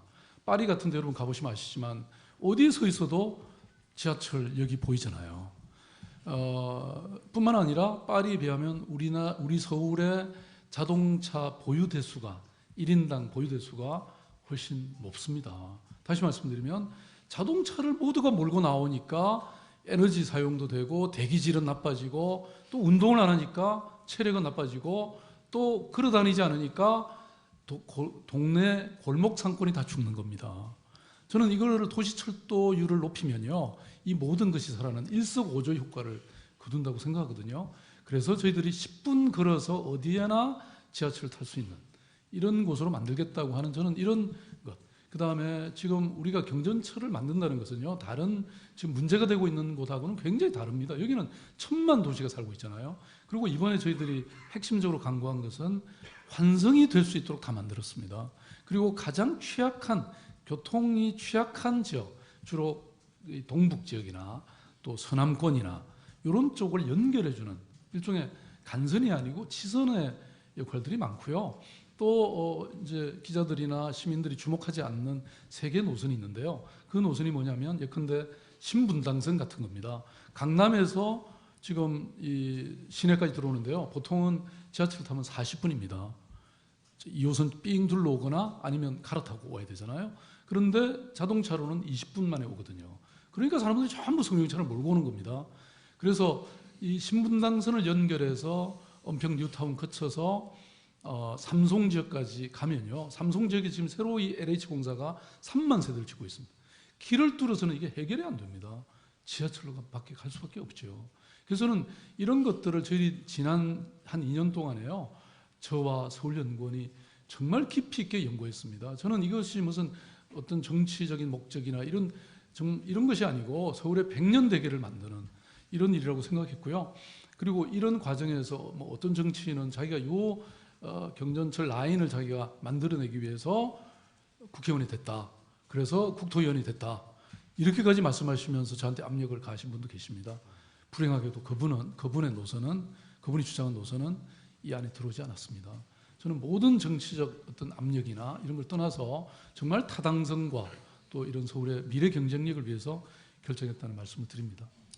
그 경전철 문제에 대해서 저희가 이렇게 관심을 갖는 이유는 아까 소 시장님도 방금 말씀하셨다시피 나는 그야말로 아무것도 안 하는 시장이 되고 싶다라는 말씀, 이를테면 그 전임 시장들이 벌였던 여러 가지 토목공사적인 서울 발전에 대해서 뭔가 좀 이 궤가 달랐다는 생각들을 저희는 하고 있었거든요. 그런데 청계천이 사실 3,900억 원의 이 조성 비용이 들었는데 경전철은 이 8조 원이니까 거의 20배가 넘습니다. 그러니까 어마어마한 이 대역사가 되는데 이런 일을 아무것도 안 하겠다는 말씀하고 또 그러니까 어떤 이 치적을 보여주기 위한 행정을 하지 않겠다는 말씀을 그동안 일관적으로 해오신 것과 이게 너무 다른 이 큰 거대 사업이기 때문에 그런 이야기가 나오는 것 같습니다. 그러니까 또 아까 우리 한준규 차장도 얘기를 했지만은 이것이 아마 성공하면은 진짜 박 시장님은 브랜드가 없다고 하셨지만은 경전철 시장이 되실지도 모르겠어요. 될 것 같긴 한데 그래도 이렇게 자기가 평소 말씀하셨던 것과 너무 크게 다르게 일단 청계천 4천억밖에 안 했는데 이건 8조짜리의 계획을 세우시니까 그렇다면 이것은 뭔가 어떤 이 선거라든지 그런 것에 목적을 두신 것 아니냐 이런 얘기가 나온다고 생각하는데요. 그렇지 않다고 보십니까? 예, 제가 사람 중심 행정을 이제 강조를 하다 보니까 상대적으로 토목이나 이런 어떤 건설 부분은 좀 게을리하지 않겠냐 이제 이런 사실 회의나 또 비판을 하는 분들이 많으시죠. 그런데 저는 제가 언제 토목을 전혀 안 하겠다라든지 또 서울의 미래를 위한 SOC 사업을 안 하겠다 이렇게 말한 적은 없습니다. 다만 많은 방향이 바뀐 건 사실이죠. 제가 취임하고 나서 만든 예산, 다시 말씀드리면 2012년 작년 예산에는 SOC 사업 예산이요 한 5천억 늘었습니다. 그리고 금년 예산은 또 1,000억이 늘었습니다. 내년에는 조금 줄어듭니다. 왜 그렇게 됐냐면 저는 같은 토목이라고 하더라도 특히 우면산 산사태를 거치면서 제가 이 산사태 방지과를 만들었고요. 또 홍콩 산사태 방지청까지 제가 다녀왔습니다. 그리고 나서 우면산뿐만 아니라 서울은 완전히 산지로 둘러싸인 곳이거든요. 그래서 이 서울에 있는 산지를 전수조사를 해라. 그래서 작년 올해에 걸쳐서 거기에 많은 예산을 투입을 했고요. 그 다음에 이 경전철뿐만 아니라 저는 제가 구상하고 있는 것들이 사실은 많습니다. 예를 들어서 동북부 지역에 창동이 있습니다. 창동이 거기가 10만 평이 넘는 이 서울시 시유지와 또 철도 차량 기지가 있지 않습니까? 이게 이전하게 돼 있고 아무튼 이런 것에 있어서 어떤 도시의 얼굴을 바꾸는 이런 정책을 안 할 수는 없죠. 또 더 나아가서 우리 영동 지구에 여러분 잘 아시는 코엑스 같은 경우는 지금 한덕수 무역협회 회장님이 저한테 오셔서 지금 이게 거의 차 있기 때문에 이걸 정축을 해야 된다 이런 말씀을 하셨고요. 지금 서울 올림픽 경기장을 포함한 여러 운동장들이 좀 낡고 또 접근성도 떨어지고 그 다음에 이 한전 부지라든지 서울 의료원 부지라든지 이런 것들이 지금 비어 있거나 비게 되는 가능성이 있습니다. 저는 서울시가 앞으로 미래 먹거리가 뭔가를 시장으로서 고민 안 할 수가 없잖아요. 그런 관점에서 보면 서울의 먹거리 중에 하나는 저는 관광과 엔터테인먼트다라고 하는 결론을 얻었고요. 그래서 그 중에도 가장 이 부가가치가 높은 것은 마이스 산업입니다. 근데 마이스 산업이 지금 싱가포르 1등이고 서울이 5위입니다. 전 세계에서. 그런데 이 인프라가 굉장히 부족하기 때문에 이 부분에서 인프라를 강화하고 이 싱가포르 못지 않는 그런 마이스 산업 도시로 만들어야 되겠다고 하는 저는 확고한 의지를 갖고 있고요. 이런 준비도 하고 있습니다. 그런데 이것은 어떤 선거라든지 저의 개인적인 어떤 업적과 관계없이 아까 말씀드렸던 서울이 세계 정말 최고의 도시로 우뚝 서는데 필요한 일들은 제가 어떤 일이든 해야 되지 않겠습니까? 그리고 한마디만 더 말씀드리면요. 경전철은 8조 원의 큰 예산이 들어가지만 실제로 이제 이게 중앙정부의 지금 심의를 통과해야 되고요. 심의가 되면 국고 보조도 또 상당히 있고요. 그다음 민자가 또 한 절반 정도는 있게 됩니다. 저희들이 지하철 9호선을 재구조하면서 민자를 어떻게 다뤄야 되는지, 어떻게 상생으로 가져갈 수 있는지를 잘 알게 됐습니다. 그래서 그런 관점으로 가면요, 서울 시민들에게 그렇게 큰 희생이 없으면서도 재정 투자도 지금까지 해왔던 것처럼 지금까지 도시철도에 투자한 것 약 한 4천억, 4,500억이 되거든요. 그 정도 수준으로 가도 한 10년이면 가능하다라고 저희들은 판단하고 있습니다. 네, 시장님이 시정이 나오니까 질문에 대한 답변이 여러 가지 사례를 많이 집어넣어서 늘어지고 있는데 사례는 한 가지씩만 해주시고요. 답변은 좀 간결하게 좀 해주시길 부탁드리겠습니다. 다음 질문. 지하철 9호선 얘기가 나와서 이번에 이제 MRG를 폐지를 하셨는데 정말 이거 잘했다고 생각을 합니다. 그래서 향후 민자 사업에서도 이제 MRG 방식을 채택하지 않겠다고 하셨는데 저는 이게 경전철에서는 이게 오히려 이제 딜레마가 될 것 같다는 생각이 들거든요. 그러니까 그 8조 원 중에 지금 3조 9천억 원을 민자로 이렇게 하신다고 하셨는데, 그러니까 지난 5년 동안 민자 사업자가 참여를 안 해서 지금 경전철이 진행이 안 되고 있는데 지금 사업자 입장에서는 더 나쁜 조건 아닙니까? 이렇게 되면 결국 계획만 있고 이 개통은 뭐 수십 년 뒤에 먼 얘기가 되는 거 아닙니까? 예, 뭐 그런 우려를 하시는 분들도 계신데요.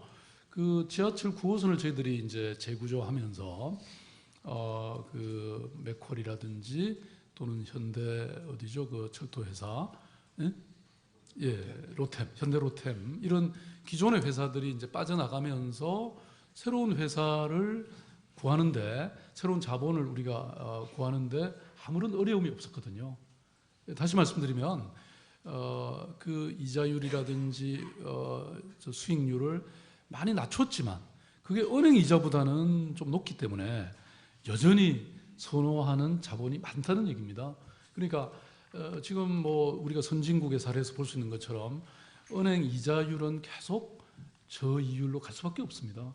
그리고 지금 우리 대한민국에도 투자를 하겠다고는 하는데 마땅한 투자처를 찾지 못하는 이런 자본이 많지 않습니까? 심지어는 저희들이 이번에 시민 펀드도 한번 저희들이 실험적으로 한 1,000억 정도는 해보고 있는데요. 아마도 이런 과정을 통해서 민간 자본을 저는 서로 윈윈할 수 있는, 그러니까 아까 말씀하신 것처럼 민간 자본으로서 아무런 동기가 없으면 물론 들어오지 않겠죠. 그렇지만 서울시와 같은 이런 안전한 그리고 안정된 투자처, 일정한 이익률이 정확히 나는 이런 투자처라면 안 들어올 리가 없겠죠. 그래서 저희들은 뭐 그런 면에서는 크게 걱정하지 않고 있습니다. 그 전에 하나만 제가 여쭤보고 갈까요? 그 맥쿼리하고 로템이 떠난 그 부분을 재구조화라고 이제 말씀을 하셨는데 그 재구조화 과정에서 이 맥쿼리나 로템 같은 회사가 기대 수익이 상당히 컸었는데 그걸 쉽게 포기하고 물러갔겠는가? 저는 그런 부분이 의문이 좀 들어서, 그러니까 두 기자는 지금 이제 서울시청 출입 기자니까 좀 잘 아는 측면에서 여쭤봤던 거고, 저 같은 경우는 그런 의문이 들더라고요. 왜 그렇게 막대한 기대 수익을 쉽게 포기하고 갔겠는가? 혹시 다른 부분에서 보전을 좀 해주지 않았나? 그런 의문에 대해서는 어떻게 생각하십니까? 저희들 뭐 이면 계약은 따로 없었습니다. 없었고요. 다만 이제 그래도 어쨌든 맥쿼리 입장에서도 물론 전체 이 기간 동안 얻어갈 수 있는 수익에 비하면 물론 많은 것이 양보가 됐지만 그래도 단기적으로 보면 사실 또 뭐 어느 정도는 또 챙겨간 것도 사실이죠. 그런데다가 저희들이 사실은 이제 제가 연구를 이거 많이 했습니다. 만약에 그 맥쿼리든 투자 회사들이 이미 계약은 한 것이기 때문에 저희들이 그 계약을 파기할 수는 없는 거 아닙니까? 그런데 공공적 관점에서 이 파기할 수 있는 가능성들을 여러 가지 연구를 저희들이 했고요. 그래서 최악의 경우에는 뭐 그런 여지들도 저희들이 연구를 해뒀기 때문에 아마 그런 측면에서도 말하자면 계약의 변경이 쉽게 있을 수 있었다.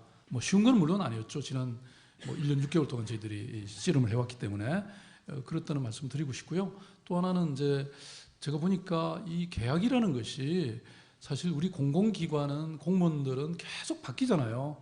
뭐 적어도 1, 2년 만에는 바뀌니까 그러다 보니까 이게 이제 상황을 잘 알지도 못하고 저쪽에서는 거의 뭐 최고의 로펌과 회계펌을 동원하고 이게 게임이 안 되는 거죠. 그러니까 계약의 내용이 사실은 저는 이해할 수 없었던 그런 내용들이 많았습니다. 그래서 이번 기회에 저는 아예 계약 심사단을 따로 만들었고요. 변호사를 대거 채용을 했습니다.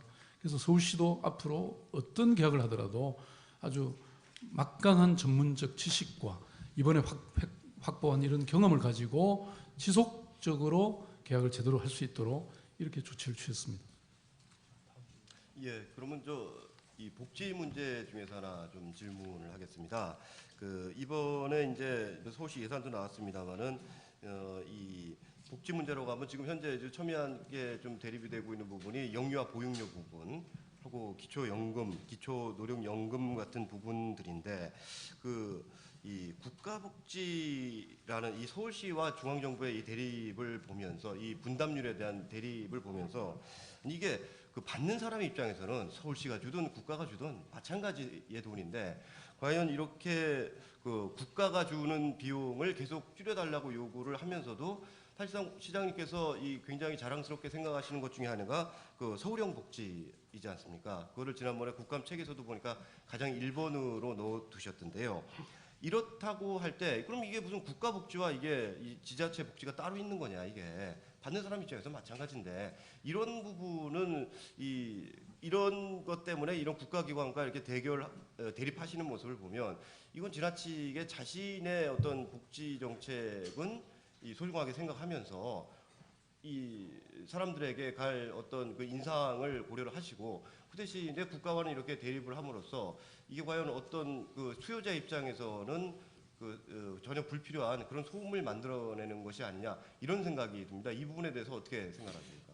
김 차장님은 서울시 출입하시는데 아직 서울시 편이 아니신 것 같습니다. 저는 김 차장님 문제의식에 100% 공감입니다.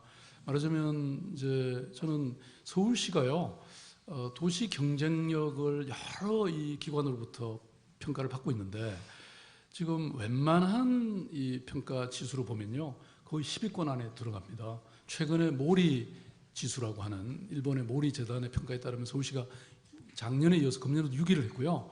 싱가포르를 거의 따라잡았습니다. 그러니까 다음에는 조금 더 앞설 수 있는 그런 여지가 생겼는데요. 근데 이런 삶의 질로 가면 거의 50위에서 70위 사이로 떨어집니다. 그러니까 그것은 또 지표로도 많이 보여주는 게요.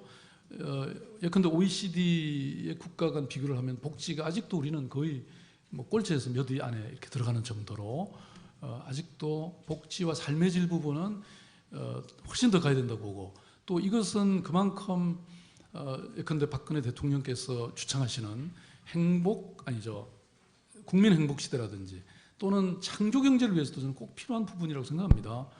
그런데 문제는 이런 보편적 복지 국가를 만드는 과정에서는 어마어마한 재원이 들어가기 때문에 이것은 저는 중앙정부가 책임지는 것이 맞다. 말하자면 지방정부는 주민에 가까이 있기 때문에 주민들의 이 맞춤형 이런 작은 복지들을 피부에 와닿게 하는 것이 맞다고 생각합니다. 그러니까 중앙정부와 지방정부가 서로 말하자면 역할 분담을 제대로 해야 된다고 생각합니다.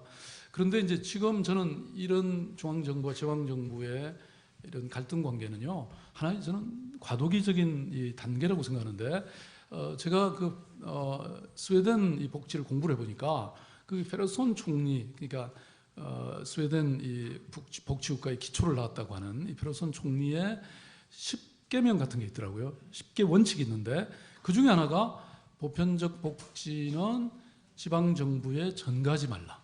중앙정부가 책임져라. 이게 들어있습니다. 그러니까, 그리고 이것은요, 박근혜 대통령께서 그 인수위원회 시절에 시도지사들을 다 모아놓고 하신 말씀이기도 합니다. 그때 무상보육이라든지 이런 것은 중앙정부가 책임지는 것이 맞다라고 하시는 거예요.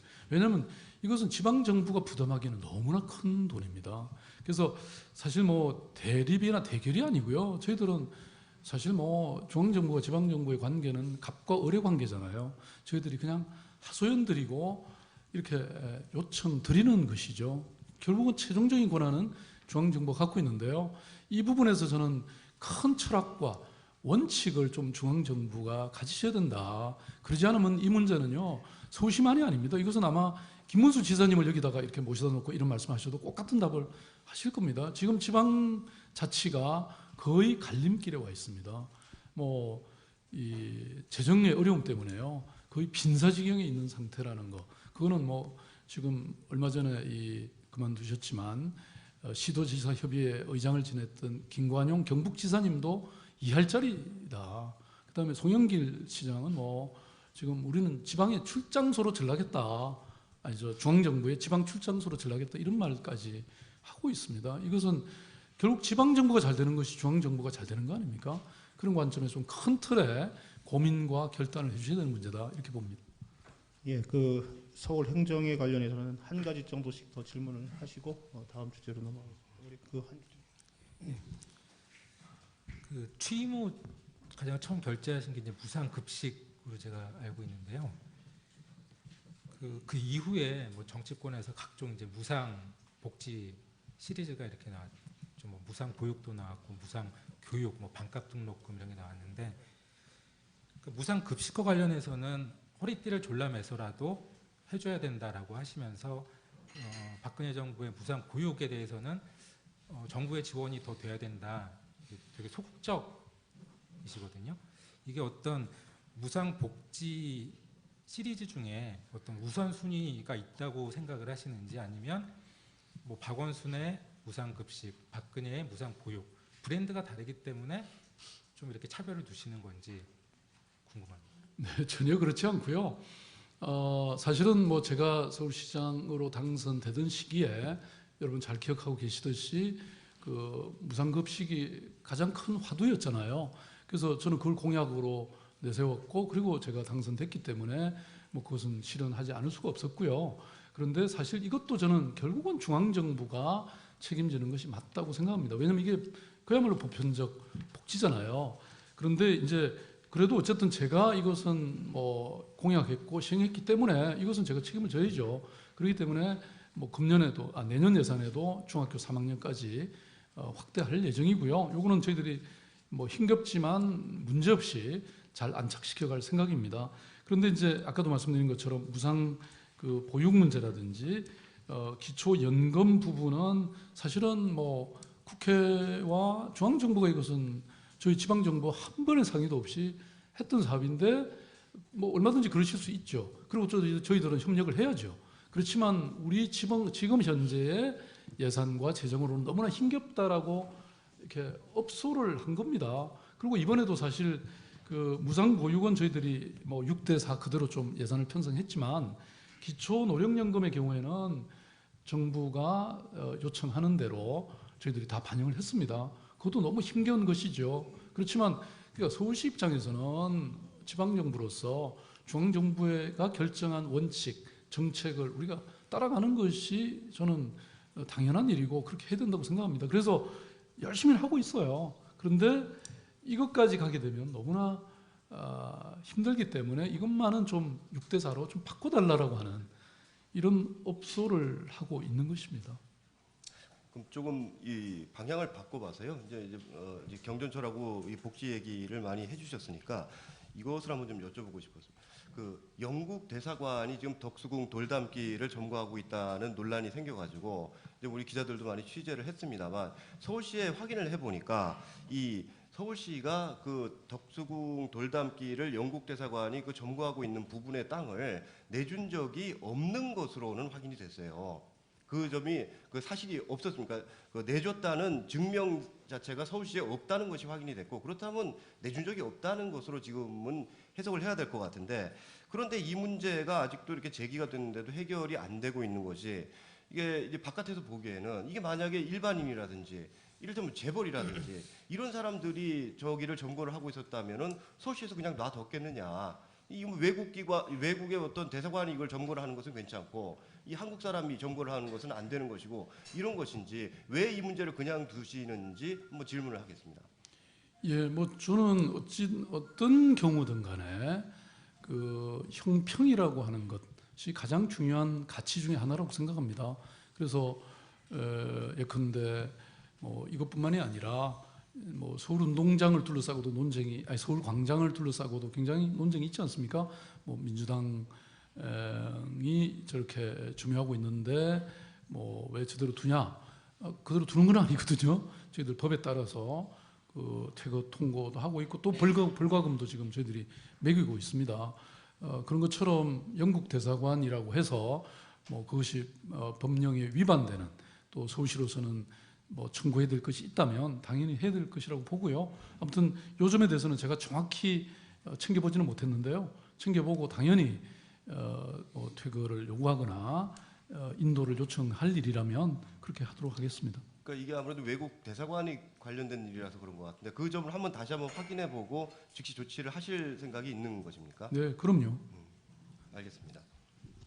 예, 다음은 이제 다시 행정에서 정치로 한번 다시 돌아와 볼까 생각합니다. 그 전에 오늘이 수능일이잖아요. 네. 그 지금 저기 시장님도 수능을 보고 계시잖아요. 예.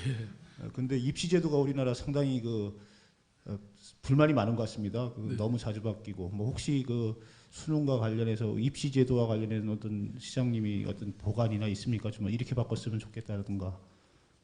예, 그건 뭐 교육부 장관님한테 물어보셔야 될 적인데요. 다만 참 저희들이 학교를 다닐 때도 그 입시 때문에 참 고통받고 그랬는데 지금 이 시대 우리의 아이들이 또 이렇게 똑같은 형식으로 이런 입시 제도가 존재해야 되냐? 저는 조금 문제의식을 갖고 있습니다. 프랑스의 바칼로레아인가요? 그런 경우에 정말 인간의 어떤 인간으로서 갖춰야 될 기본을 묻는 그런 시험을 보고 있잖아요. 그리고 그것이 무슨 어떤 이런 외우는 능력만 체크하는 것이 아니라 정말 평소에 누구나 학습을 따라가고 이렇게 정상적인 어떤 사회인으로 살아갈 수 있는 것만 알게 되면 통과할 수 있는 이런 시험이 아니고 그야말로 요행이나 그날의 어떤 운에 따른 이런 식으로 저는 입시 제도를 운영한다는 것은 마땅치 않다. 그건 어떤 식으로든 우리가 바꿔야 된다. 저는 그렇게 생각하고 있습니다. 지금 민주당 후보로 이제 저기 내년에 시장 선거 나가실 텐데 지금 민주당의 상황을 보면은 시장님이 민주당의 도움을 받기는커녕 어떻게 보면은 좀 민주당에 소속되는 게 좀 불리한 점으로 작용할 수도 있는 그런 상황입니다. 단적으로 나타난 게 지난번에 10월 30일 날 재보선 때 보면은 포항은 그렇다고 치더라도 여기 수도권인 저희 화성에서도 대선 때보다 지지율 격차가 2배 이상 났거든요. 왜 민주당이 이렇게 어려움에 처해 있다고 보십니까? 글쎄요, 제가 이것도 논평할 일인지는 잘 모르겠습니다만은 아무튼 저는 국민들이 바라는 것은 뭔가 이 시민들, 국민들의 삶 속에 좀 정치가 들어와서 정말 민생을 좀 이렇게 해결하는 아주 구체적이고 현실적인 이런 많은 정책을 좀 내놓는 것을 바라지 않을까 이렇게 생각이 됩니다. 물론 이제 지금 논쟁이 되고 있는 이런 국정원의 댓글 사건이라든지 이런 것도 저는 민주주의와 법치주의에 아주 근간이 허물어지는 일이기 때문에 이걸 갖고 야당이 싸우는 것도 저는 중요한 일이라고 생각합니다. 그렇지만 동시에 이런 국민들이 정말 이렇게 좀 피부에 와닿도록 하는 생활 정치라고 할까 이런 측면에서는 조금은 소홀한 게 아닌가. 그것은 사실 꼭 민주당만이 아니라 아마 새누리당도 마찬가지일 거라고 생각하는데요. 그래서 여의도 정치가 저는 어떤 이런 특권이나 이런 것에 기반한 것 대신에 조금은 시민들의 곁으로 다가오는 이런 어떤 정치가 되면 조금 달라지지 않을까 이런 생각을 하고 있습니다. 그런 식의 정치가 되도록 민주당에서 좀 목소리를 좀 내실 의향은 없으신가요? 저는 거기 민주당에는 어쨌든 또 지도부가 있고요. 네. 제가 가끔 이렇게 뵐 때는 그런 말씀은 드립니다만은 제 역할은 다른 무엇보다도 서울시장으로서 서울시가 하나의 모델을 만들고 좋은 이런 정책들을 하면 그런 것들이 또 정당을 통해서나 또 국회에서 아니면 중앙정부에서 이렇게 벤치마킹도 되고 또 확대되는 아주 좋은 길이기 때문에 저도 서울시정에 전념하는 것이 가장 좋은 방법이다. 그런 저는 정치를 개혁하는 것도 결국 서울시정을 통해서는 실현될 수 있다 이렇게 봅니다.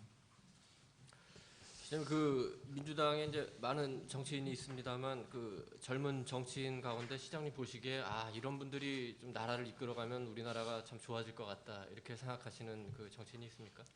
예, 아니 저는 이렇게 보면 이제 국회의원님들 만나서 얘기를 나누거나 또는 이 언론으로 통해서 보더라도요. 여야를 막론하고 젊은 정치인들 중에는 좋은 분들이 많으신 것 같더라고요. 그리고 이게 공천이라는 것이 또 유권자들에게 상당한 영향을 미치기 때문에 좋은 인물들을 공천하고자 하는 경쟁도 있지 않습니까? 물론 우리 국민들이 다 만족하는 건 아니지만 그래서 뽑힌 젊은 정치인들 중에는 상당히 그 분야의 전문성도 있고 또 어떤 시대 비전이나 통찰력을 갖고 있는 분들도 계신 것 같아요. 다만 이제 그게 젊은 분들이시니까 아직도 그 어떤 정당의 리더십으로 아직 그 가지 못하고 있기 때문에 뭐 정당의 커다란 틀의 변화는 아직 초래되지 못한다 하더라도 어쨌든 저는 상당한 희망은 있다 이렇게 보고 있습니다. 좀 그래도 그 중에서도 눈여겨 보시는 분은 어떤 분이 있으십니까? 뭐 제가 언급하는 순간 언급되지 않은 분들은 굉장히 실망을 하실 거니까요. 네, 다음에 말씀드리겠습니다. 김한길 대표하고 그 전병헌 원내대표가 8월 14일인가요? 그 충주 세계 조정 선수권대회 갑자기 나타나셔가지고 이제 주최 측이 깜짝 놀랐는데 알고 보니까 반기문 총장님 만나러 오신 거더라고요. 지금 여론조사를 보니까 그 차기 대통령 후보로 많은 분들이 그 반기문 총장을 지목을 하니까 여도 그렇고 야도 그렇고 반 총장을 한번 영입하려는 생각들은 다 하는 것 같은데 민주당에서는 아마 그 노무현 대통령 정부 시절에 유엔 사무총장이 됐으니까 민주당 몫이라고 아마 주장하시는 분들도 있는 것 같습니다.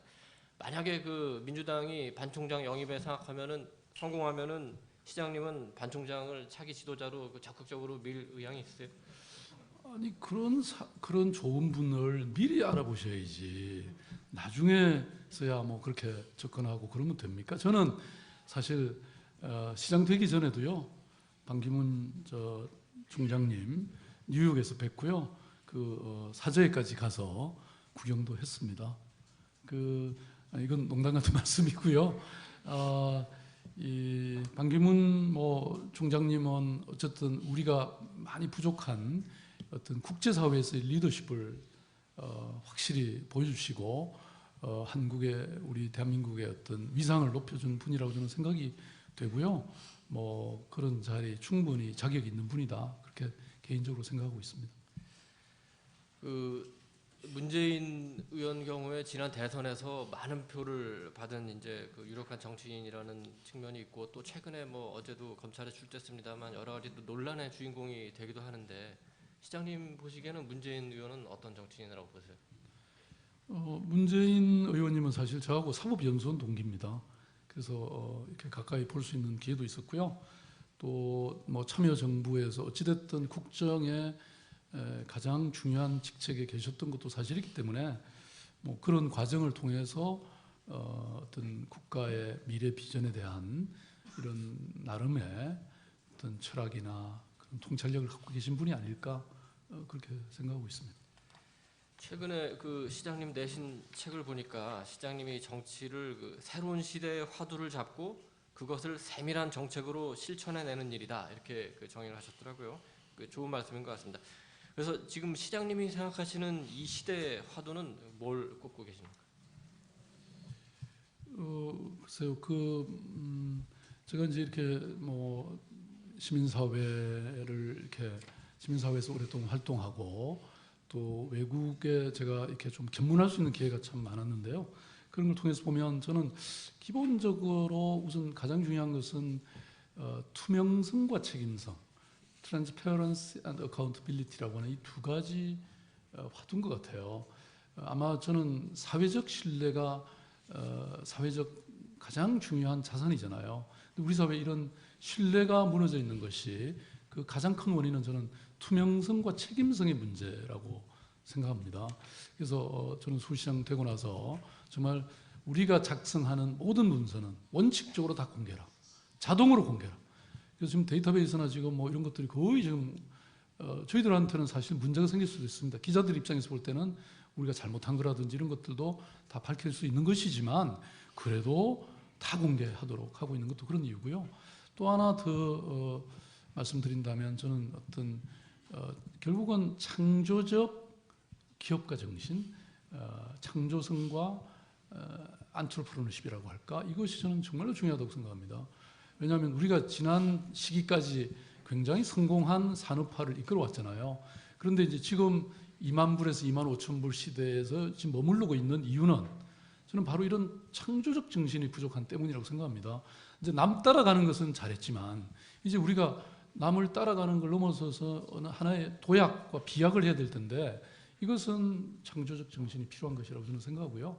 그래서 이런 것들을 뭐 저와 같은 이런 지방 정부의 자치단체장이라든지 이런 공공기관장들이 어떻게 하면 시민들에게 또 기업들이 이렇게 할 수 있도록 분위기를 만들고 인프라를 깔아주는가, 뭐 이런 것이 저는 중요한 리더십이 아닐까 싶습니다. 지금 그 대체로 여론조사를 보면은 시장님 그 시정 수행에 대한 만족도가 한 50에서 60% 사이에 아마 나오는 걸로 저 들었는데요. 시장님 스스로는 한 몇 점 정도 주시겠습니까? 그거는 뭐 제가 제 스스로를 평가하는 걸 적절치 않은 것 같고요. 아마 뭐 일반 그 우리 이제 언론인들께서도 뭐 끊임없이 평가하고 계시잖아요. 그리고 결국 시민들이 평가를 몫이고 내년 6월에 평가해 주시지 않을까 그렇게 생각합니다. 다른 현안 하나만 더 하고 제가 좀 마치겠습니다. 최근에 그 인터뷰를 보니까 그 국가보안법 폐지에 대해서 조금 그 입장이 바뀌신 것처럼 나오기도 하던데 그러니까 변호사 하시던 시절하고 지금 시장 시절에 그 국가보안법 폐지에 대한 입장이 바뀌신 건지 그 부분 좀 명확하게 한번 말씀 좀 해주시죠. 저는 기본적으로 제가 그 이른바 인권 변호사로서 활동하던 1980년대에는 뭐 여러분 잘 아시는 것처럼 국가보안법이 굉장히 남용이 됐죠. 그리고 실제로 저는 폐지를 주장했었고요. 그리고 또 더 나아가서 그 당시 미국 국무성이나 또 심지어는 뭐 엠네스티 인터내셔널, 유엔 인권위원회까지 폐지를 공식 권고했었습니다. 이제 근데 그 후에 이게 제가 알기로는 일부 개정이 이루어졌고 또 사실상 뭐 적용이 안 돼서 사문화돼 있었기 때문에 뭐 우리 관심사에서 사라졌던 거고요. 저도 그동안 이제 사실 뭐 변호사 활동은 안 했기 때문에 이게 현재에서 이 법률이 도대체 그 개정된 내용으로도 충분한지 아니면 또 다른 개정이 필요한지 또는 완전히 폐지가 돼야 되는지 이런 것들은 뭐 최근에 이런 활동을 하고 있는 전문가들이 조금 더 정확한 의견을 저는 주시면 좋겠고요. 뭐 저는 기본적으로 이제 과거에 제가 인권 변호사로서가 아니라 서울시장이 됐잖아요. 서울시장으로서 저는 그 통합방위협의회 제가 의장입니다. 제 밑에 이 수도 방위사령관이라든지 경찰청장이 와 있습니다. 이런 입장에서는 인권과 더불어서 이 안보라고 하는 것도 가장 중요한 제 직책 중에 하나가 되어 있습니다. 물론 중앙정부와는 또 다른 개념이긴 합니다만은 그래서 저는 이 수도방위사령관이라든지 경찰청장과 잘 협력해서요. 이 뭐 만에 하나 있을지 모르는 이런 유사시에 대비하는 이런 여러 준비를 만반을 갖춰서 해야 된다고 늘 생각해 왔고요. 지난번 을지훈련 때도 이 형식적으로 하지 마라. 좀 정말 새로운 어떤 사태에 새로운 메시지를 줘서 새로운 준비를 해라. 제가 이렇게 요청을 했고요. 그래서 그런 측면에서도 저는 뭐 인권과 안보는 둘 다 소중한 것이다. 이렇게 생각하고 있습니다. 다른 이슈 하나 여쭤보겠습니다. 전교조 법외 노조 통보 관련 건인데요. 여기에 대해서는 이제 해직 교사 9명 때문에 그렇게 전교조 전체를 법외 노조로 몰아가야 되느냐는 그런 의견도 있고, 그 9명만 탈퇴시키면 될 텐데 왜 굳이 9명을 붙들고 있어서 이 지경까지 가느냐는 또 다른 의견도 있습니다.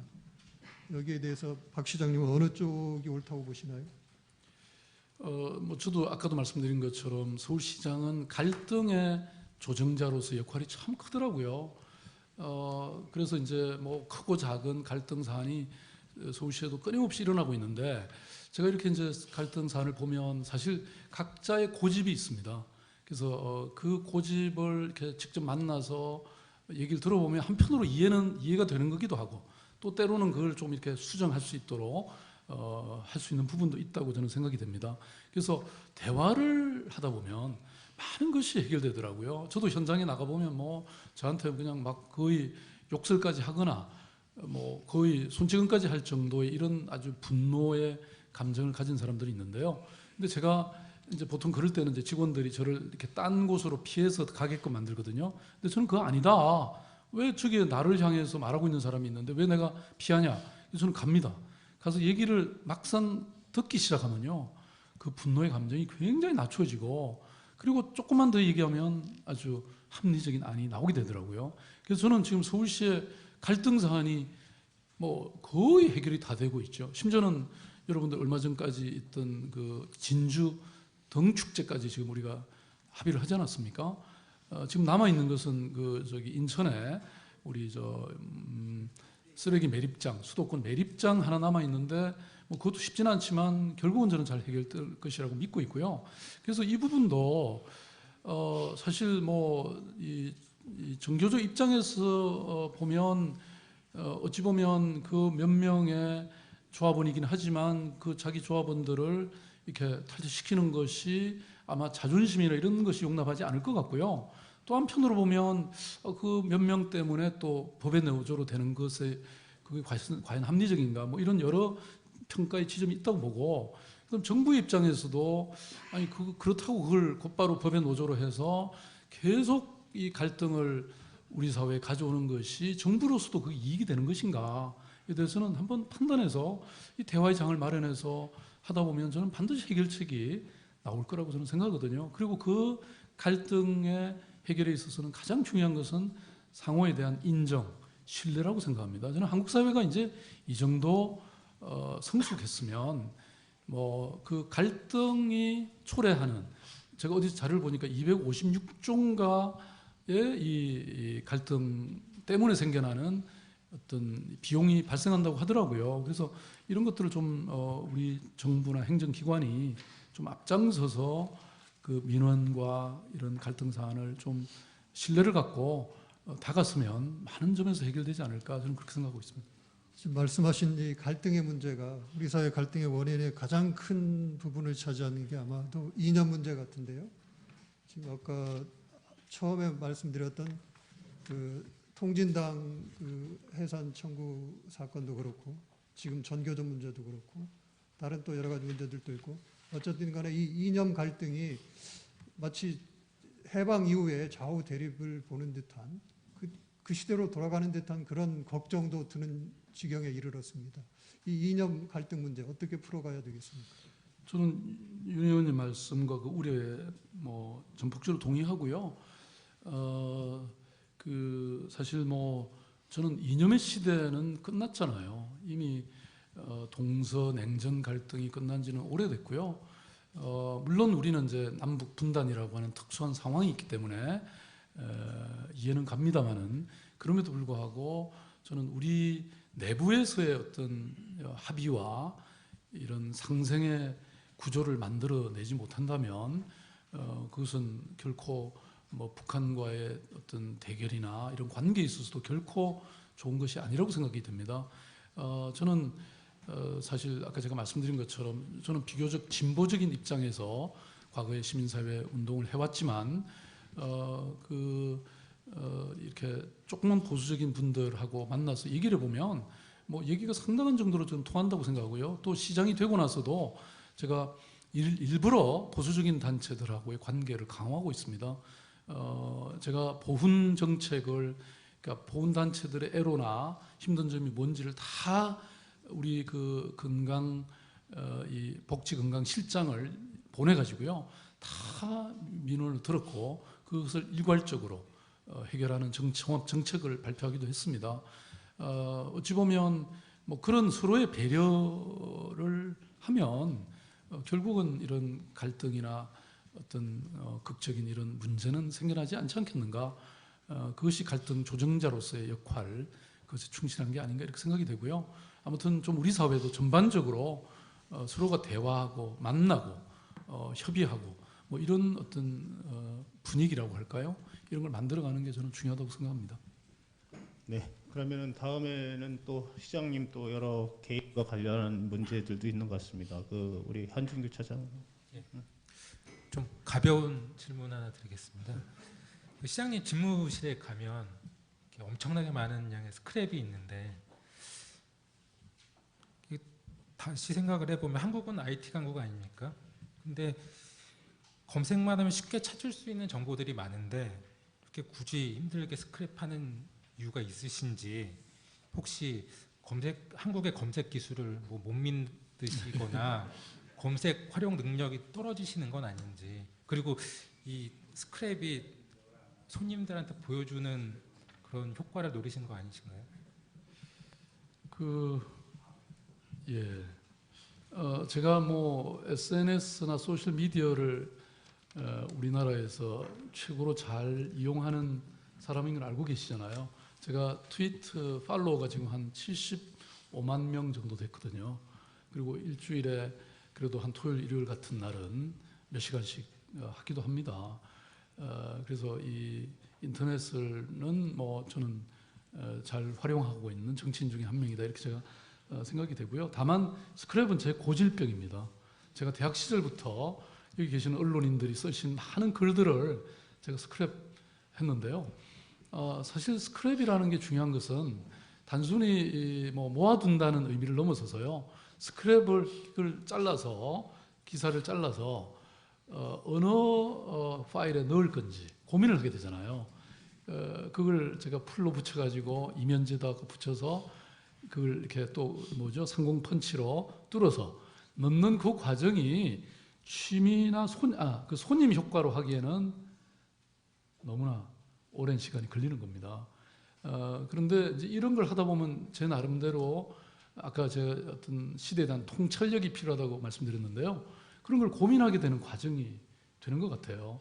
더군다나 이제 지금 저한테 오는 보고들은 물론 이제 전자결제를 대부분 하지만 그래도 문서로 많이 이렇게 대면 보고가 아니라 서면 보고를 하는 경우도 많기 때문에 근데 그걸 제가 다 버리면 나중에 그 주제에 대해서 제가 머리가 뭐 반드시 천재가 아니기 때문에 과거에 제가 어떤 취지를 했고 어떤 보고가 있었는지를 알 수가 없죠. 그래서 제가 파일이 지금 한 500개 정도는 됐을 겁니다.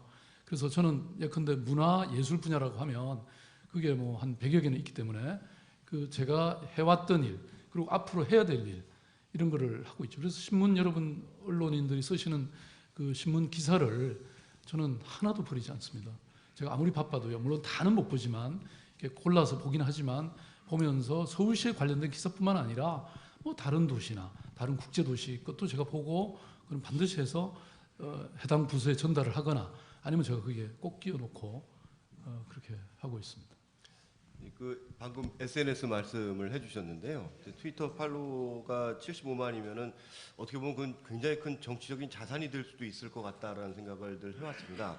근데 이 트위터가 최근에 그 경향을 보면은 예전에 이제 뭐 2000년대 초반에 인터넷이 이 진보적인 세력들이 굉장히 그 인터넷을 어떻게 보면은 이 장악을 하고 있다가 이제 그 이후에 이제 거의 균형이 되거나 오히려 보수 세력이 더 많아지면서 그러면서 나타났던 현상 중에 하나가 이 SNS 특히 트위터가 굉장히 그 진보적인 젊은 층들이 많다는 생각 그런 느낌을 받고 있거든요. 시장님이 이제 75만 명이나 되는 팔로워를 갖고 있는데 이런 사람들의 의견을 이렇게 많이 접하시게 될 텐데요. 그렇다면은 이게 어떤 특정한 그 어떤 성향의 사람들의 의견을 더 반영하게 된다는 그런 생각을 안 해보셨는지 그 의견에는 뭐라고 대답하십니까? 뭐 아니 김 소장님의 우려가 충분히 있습니다. 아무래도 트위터는 젊은 사람들이 많기 때문에요. 일방적일 수 있죠. 그래서 제가 아까 말씀드렸던 청책 토론회나 수기라든지 또 명예부시장 제도라든지 또는 심지어는 그 런던 하이드파크에 있는 그런 이 스피커스 코너 같이 시민 발언대도 만들어 놓고 있고요.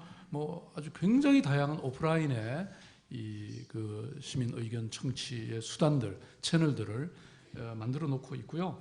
그다음에 SNS는 제가 이렇게 해보니까 아주 중요한 또 장점이 하나 있더라고요. 그게 이제 말하자면 사실 이 아주 복잡한 관료 시스템을 통해서 저한테 뭐 보고되거나 이런 것은 사실 그 단계가 굉장히 많고 또 아주 중요한 것들만 오잖아요.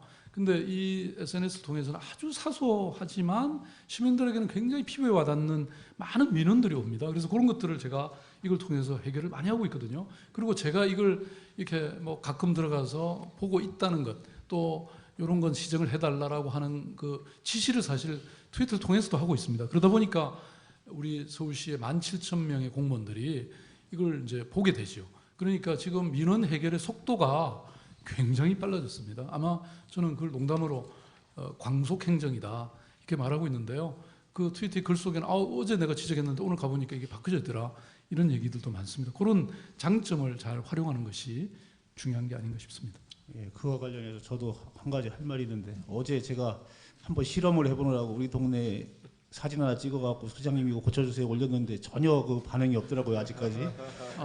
그래서 강속행 정도 상당히 선택적이 아닌가 이런 생각을 해봤습니다. 아니, 어제는 요 관훈 토론 준비하느라고요 좀 못했습니다. 그래도 제가 수험생들을 위해서 자신감을 가져라고 감을 하나 그리고 힘내라 이렇게 제가 하나 올리기도 했습니다. 예, 그러면은 마지막에 한두 가지 질문하고 그 방청석 많이 질문이 왔는데 좀 골라갖고 좀 여쭈겠습니다. 그 공간 문제 여쭤보겠습니다. 그 연말에 은평 뉴타운 그 아파트로 임시 공간 들어가시기로 하셨는데 이게 1년 전세 계약이거든요. 그러면 만약에 내년에 만약에 시장이 바뀌면 그분이 싫어할 수도 있고 그런데 이거 재선을 거의 확신해서 이렇게 결정을 하신 거 아닌가요? 그리고 이 은평 뉴타운이 여기서 뭐 그 공간에서 행사도 많이 하셔야 되기 때문에 근데 거리도 멀고 교통도 불편하고 그다음에 주민들 같은 경우는 뭐 좋아하는 주민들도 있겠지만 뭐 언론 노출이라던가 뭐 이런 것 때문에 그 싫어하는 주민들도 있을 것 같은데 이런 것들은 좀 고려를 하시나요? 그 주민들은 크게 싫어하시진 않을 것 같아요. 왜냐하면 제가 간다고 이미 소문나면서 5천만 원이 올랐다고 그렇게 얘기를 들었습니다. 물론 이제 불편하실 수 있으니까 저희들이 조심해야 된다고 저는 생각하고요. 그 우선 공간을 옮길 수밖에 없었던 것은 지금 현재 공간이 바로 그 우리 문화재이면서 국가문화재이면서 동시에 우리가 유네스코 문화유산으로 등록하고자 하는 이 한양도성의 바로 옆에 있습니다. 지금 그 문화재청의 원칙이 30m 안에는 일단 모든 것은 다 철거돼야 된다 이렇게 원칙으로 하고 있습니다. 그래서 서울시장의 공간을 안 옮기면서 저희들이 이걸 유네스코 문화유산으로 등록한다고 하는 것이 이게 어긋나는 일이기 때문에 저부터 솔선수범을 하지 않으면 안 되겠다. 그래서 사실 금년 봄에 옮기겠다고 이미 약속을 했는데 좀 늦어졌습니다. 그래서 연말까지는 옮길 생각이고요. 다만 이제 사실 대체지를 찾다가 뭐 또 다른 쪽을 이렇게 생각을 해봤는데 또 언론에서도 일부 반대도 하셨고 그래서 뭐 지금 임시로 이렇게 옮길 수밖에 없었고 그 과정에서 저는 아니 서울시청 공간을 꼭 가져야 되냐 그냥 개인 사저로 가면 되지 않냐 그렇게 질문을 했더니 우리 직원들이 다 같이 말렸고요. 그리고 제가 보기에도 사실 서울시장 공간에는 뭐 여러 외부 인사들이 오시기도 할 뿐더러 그게 특히 초청받지 않으신 분들이 많이 오십니다. 뭐 예컨대 어떤 경우에는 막 수백 명이 몰려와서 데모도 하고요. 그래서 만약에 제가 개인 사저로 가면 진짜 주민들에게 너무나 큰 불편이 초래되고 직원들한테도 통제 불가능한 상황이 되기 때문에 적어도 서울시장 공간은 있어야 되는 것은 맞는 것 같습니다. 그래서 하여튼 한 1년 여유를 가지고 저희들이 시민들이 좀 동의하고 합의할 수 있는 그런 어떤 공간 부지를 저희들이 찾아보려고 생각 중입니다. 예, 그 마지막으로 좀 개인적인 문제 하나 여쭤보겠습니다. 시장님께서는 몸이 공식 석상, 저는 한번 그 예전에 공관에서 한번 뵌 적이 있습니다만 이 공식 석상에 이 사모님하고 이렇게 대동해서 나타나시는 걸 보기가 좀 어렵거든요. 잘 이게 그런 모습을 보기가 어려운데 요즘 정치인이시지 않습니까? 시장이시면서 그 혹시 그 내조 스타일에 대해서 뭐 불만이 있으시다거나 아니 전할 말씀이 있으시면 오늘 한번 말씀을 해주시는 건 어떨까 싶습니다. 가서 혼나게요. 사실 이제 제가 이 변호사라고 하는 정말 잘 나가는 직업을 버리고 제가 사회운동으로 이렇게 나설 때 집사람이 저한테 동의하면서 한 가지 딱 저한테 다짐을 받은 게 있습니다. 그게 우리 가족은 이렇게 외부에 나오지 않게 해달라.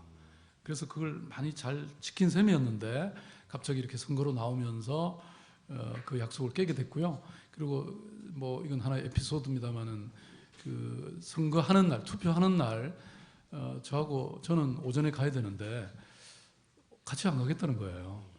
그래서 그 전날 하루 종일 제가 선거운동 못하고 설득하느라고 만약에 같이 안 가면 이게 별거 하는 줄 알지 않겠냐.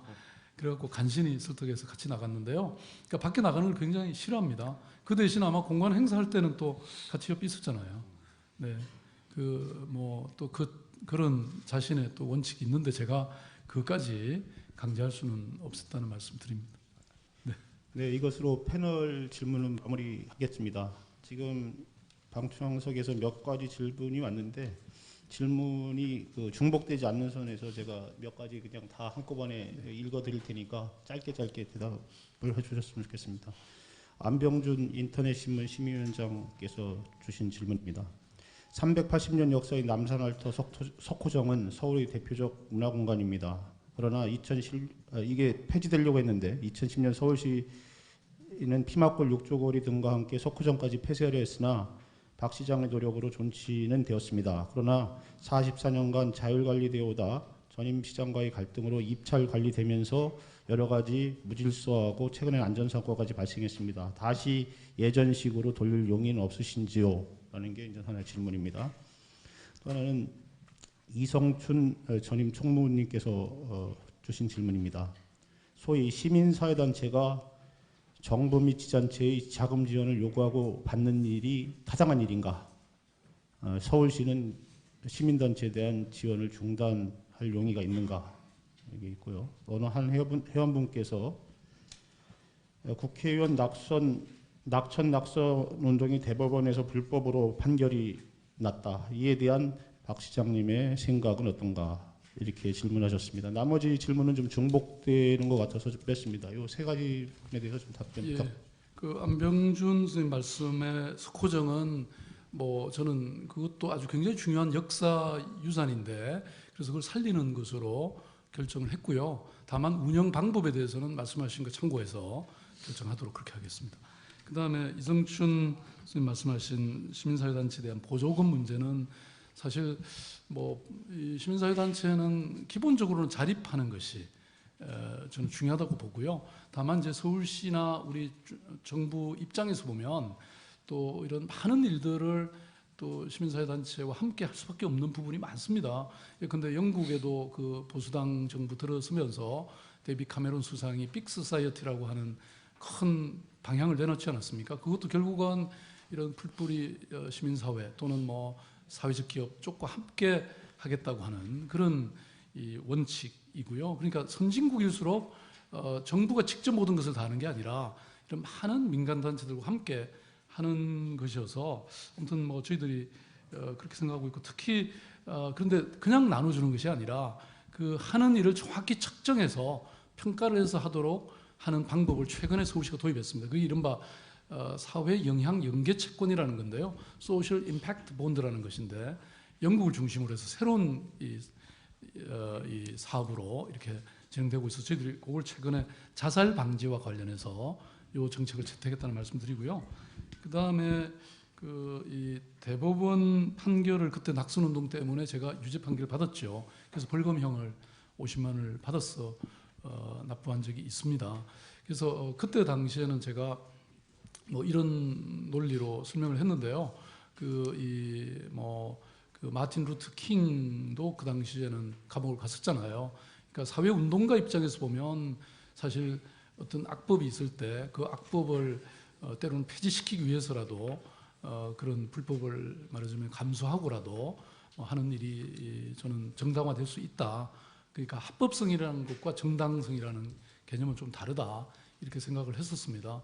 그런데 이제 어쨌든 저는 이제 서울시장이 됐고 또 이런 입장에서 보면 모든 것은 법령에 기초해서 집행할 수밖에 없고요. 다만 그런 경우더라도 가능하면 또 정당성이라는 것을 염두에 두고 우리가 행정의 어떤 조치를 또 집행을 할 때 참고해야 되는 게 아닌가 이런 생각을 갖고 있습니다. 네, 그 시간이 조금 남아서 제가 마지막 쪽화 질문을 하나 다시 한번 돌아가서 해보겠습니다. 아까 시장님께서는 비교적 분명하게 다음 시장에 출마를 할 것이고 대통령 선거에 출마하지 않는다라고 말씀을 하셨습니다. 그러면은 그 다음 대통령 선거는 출마할 생각은 있으십니까?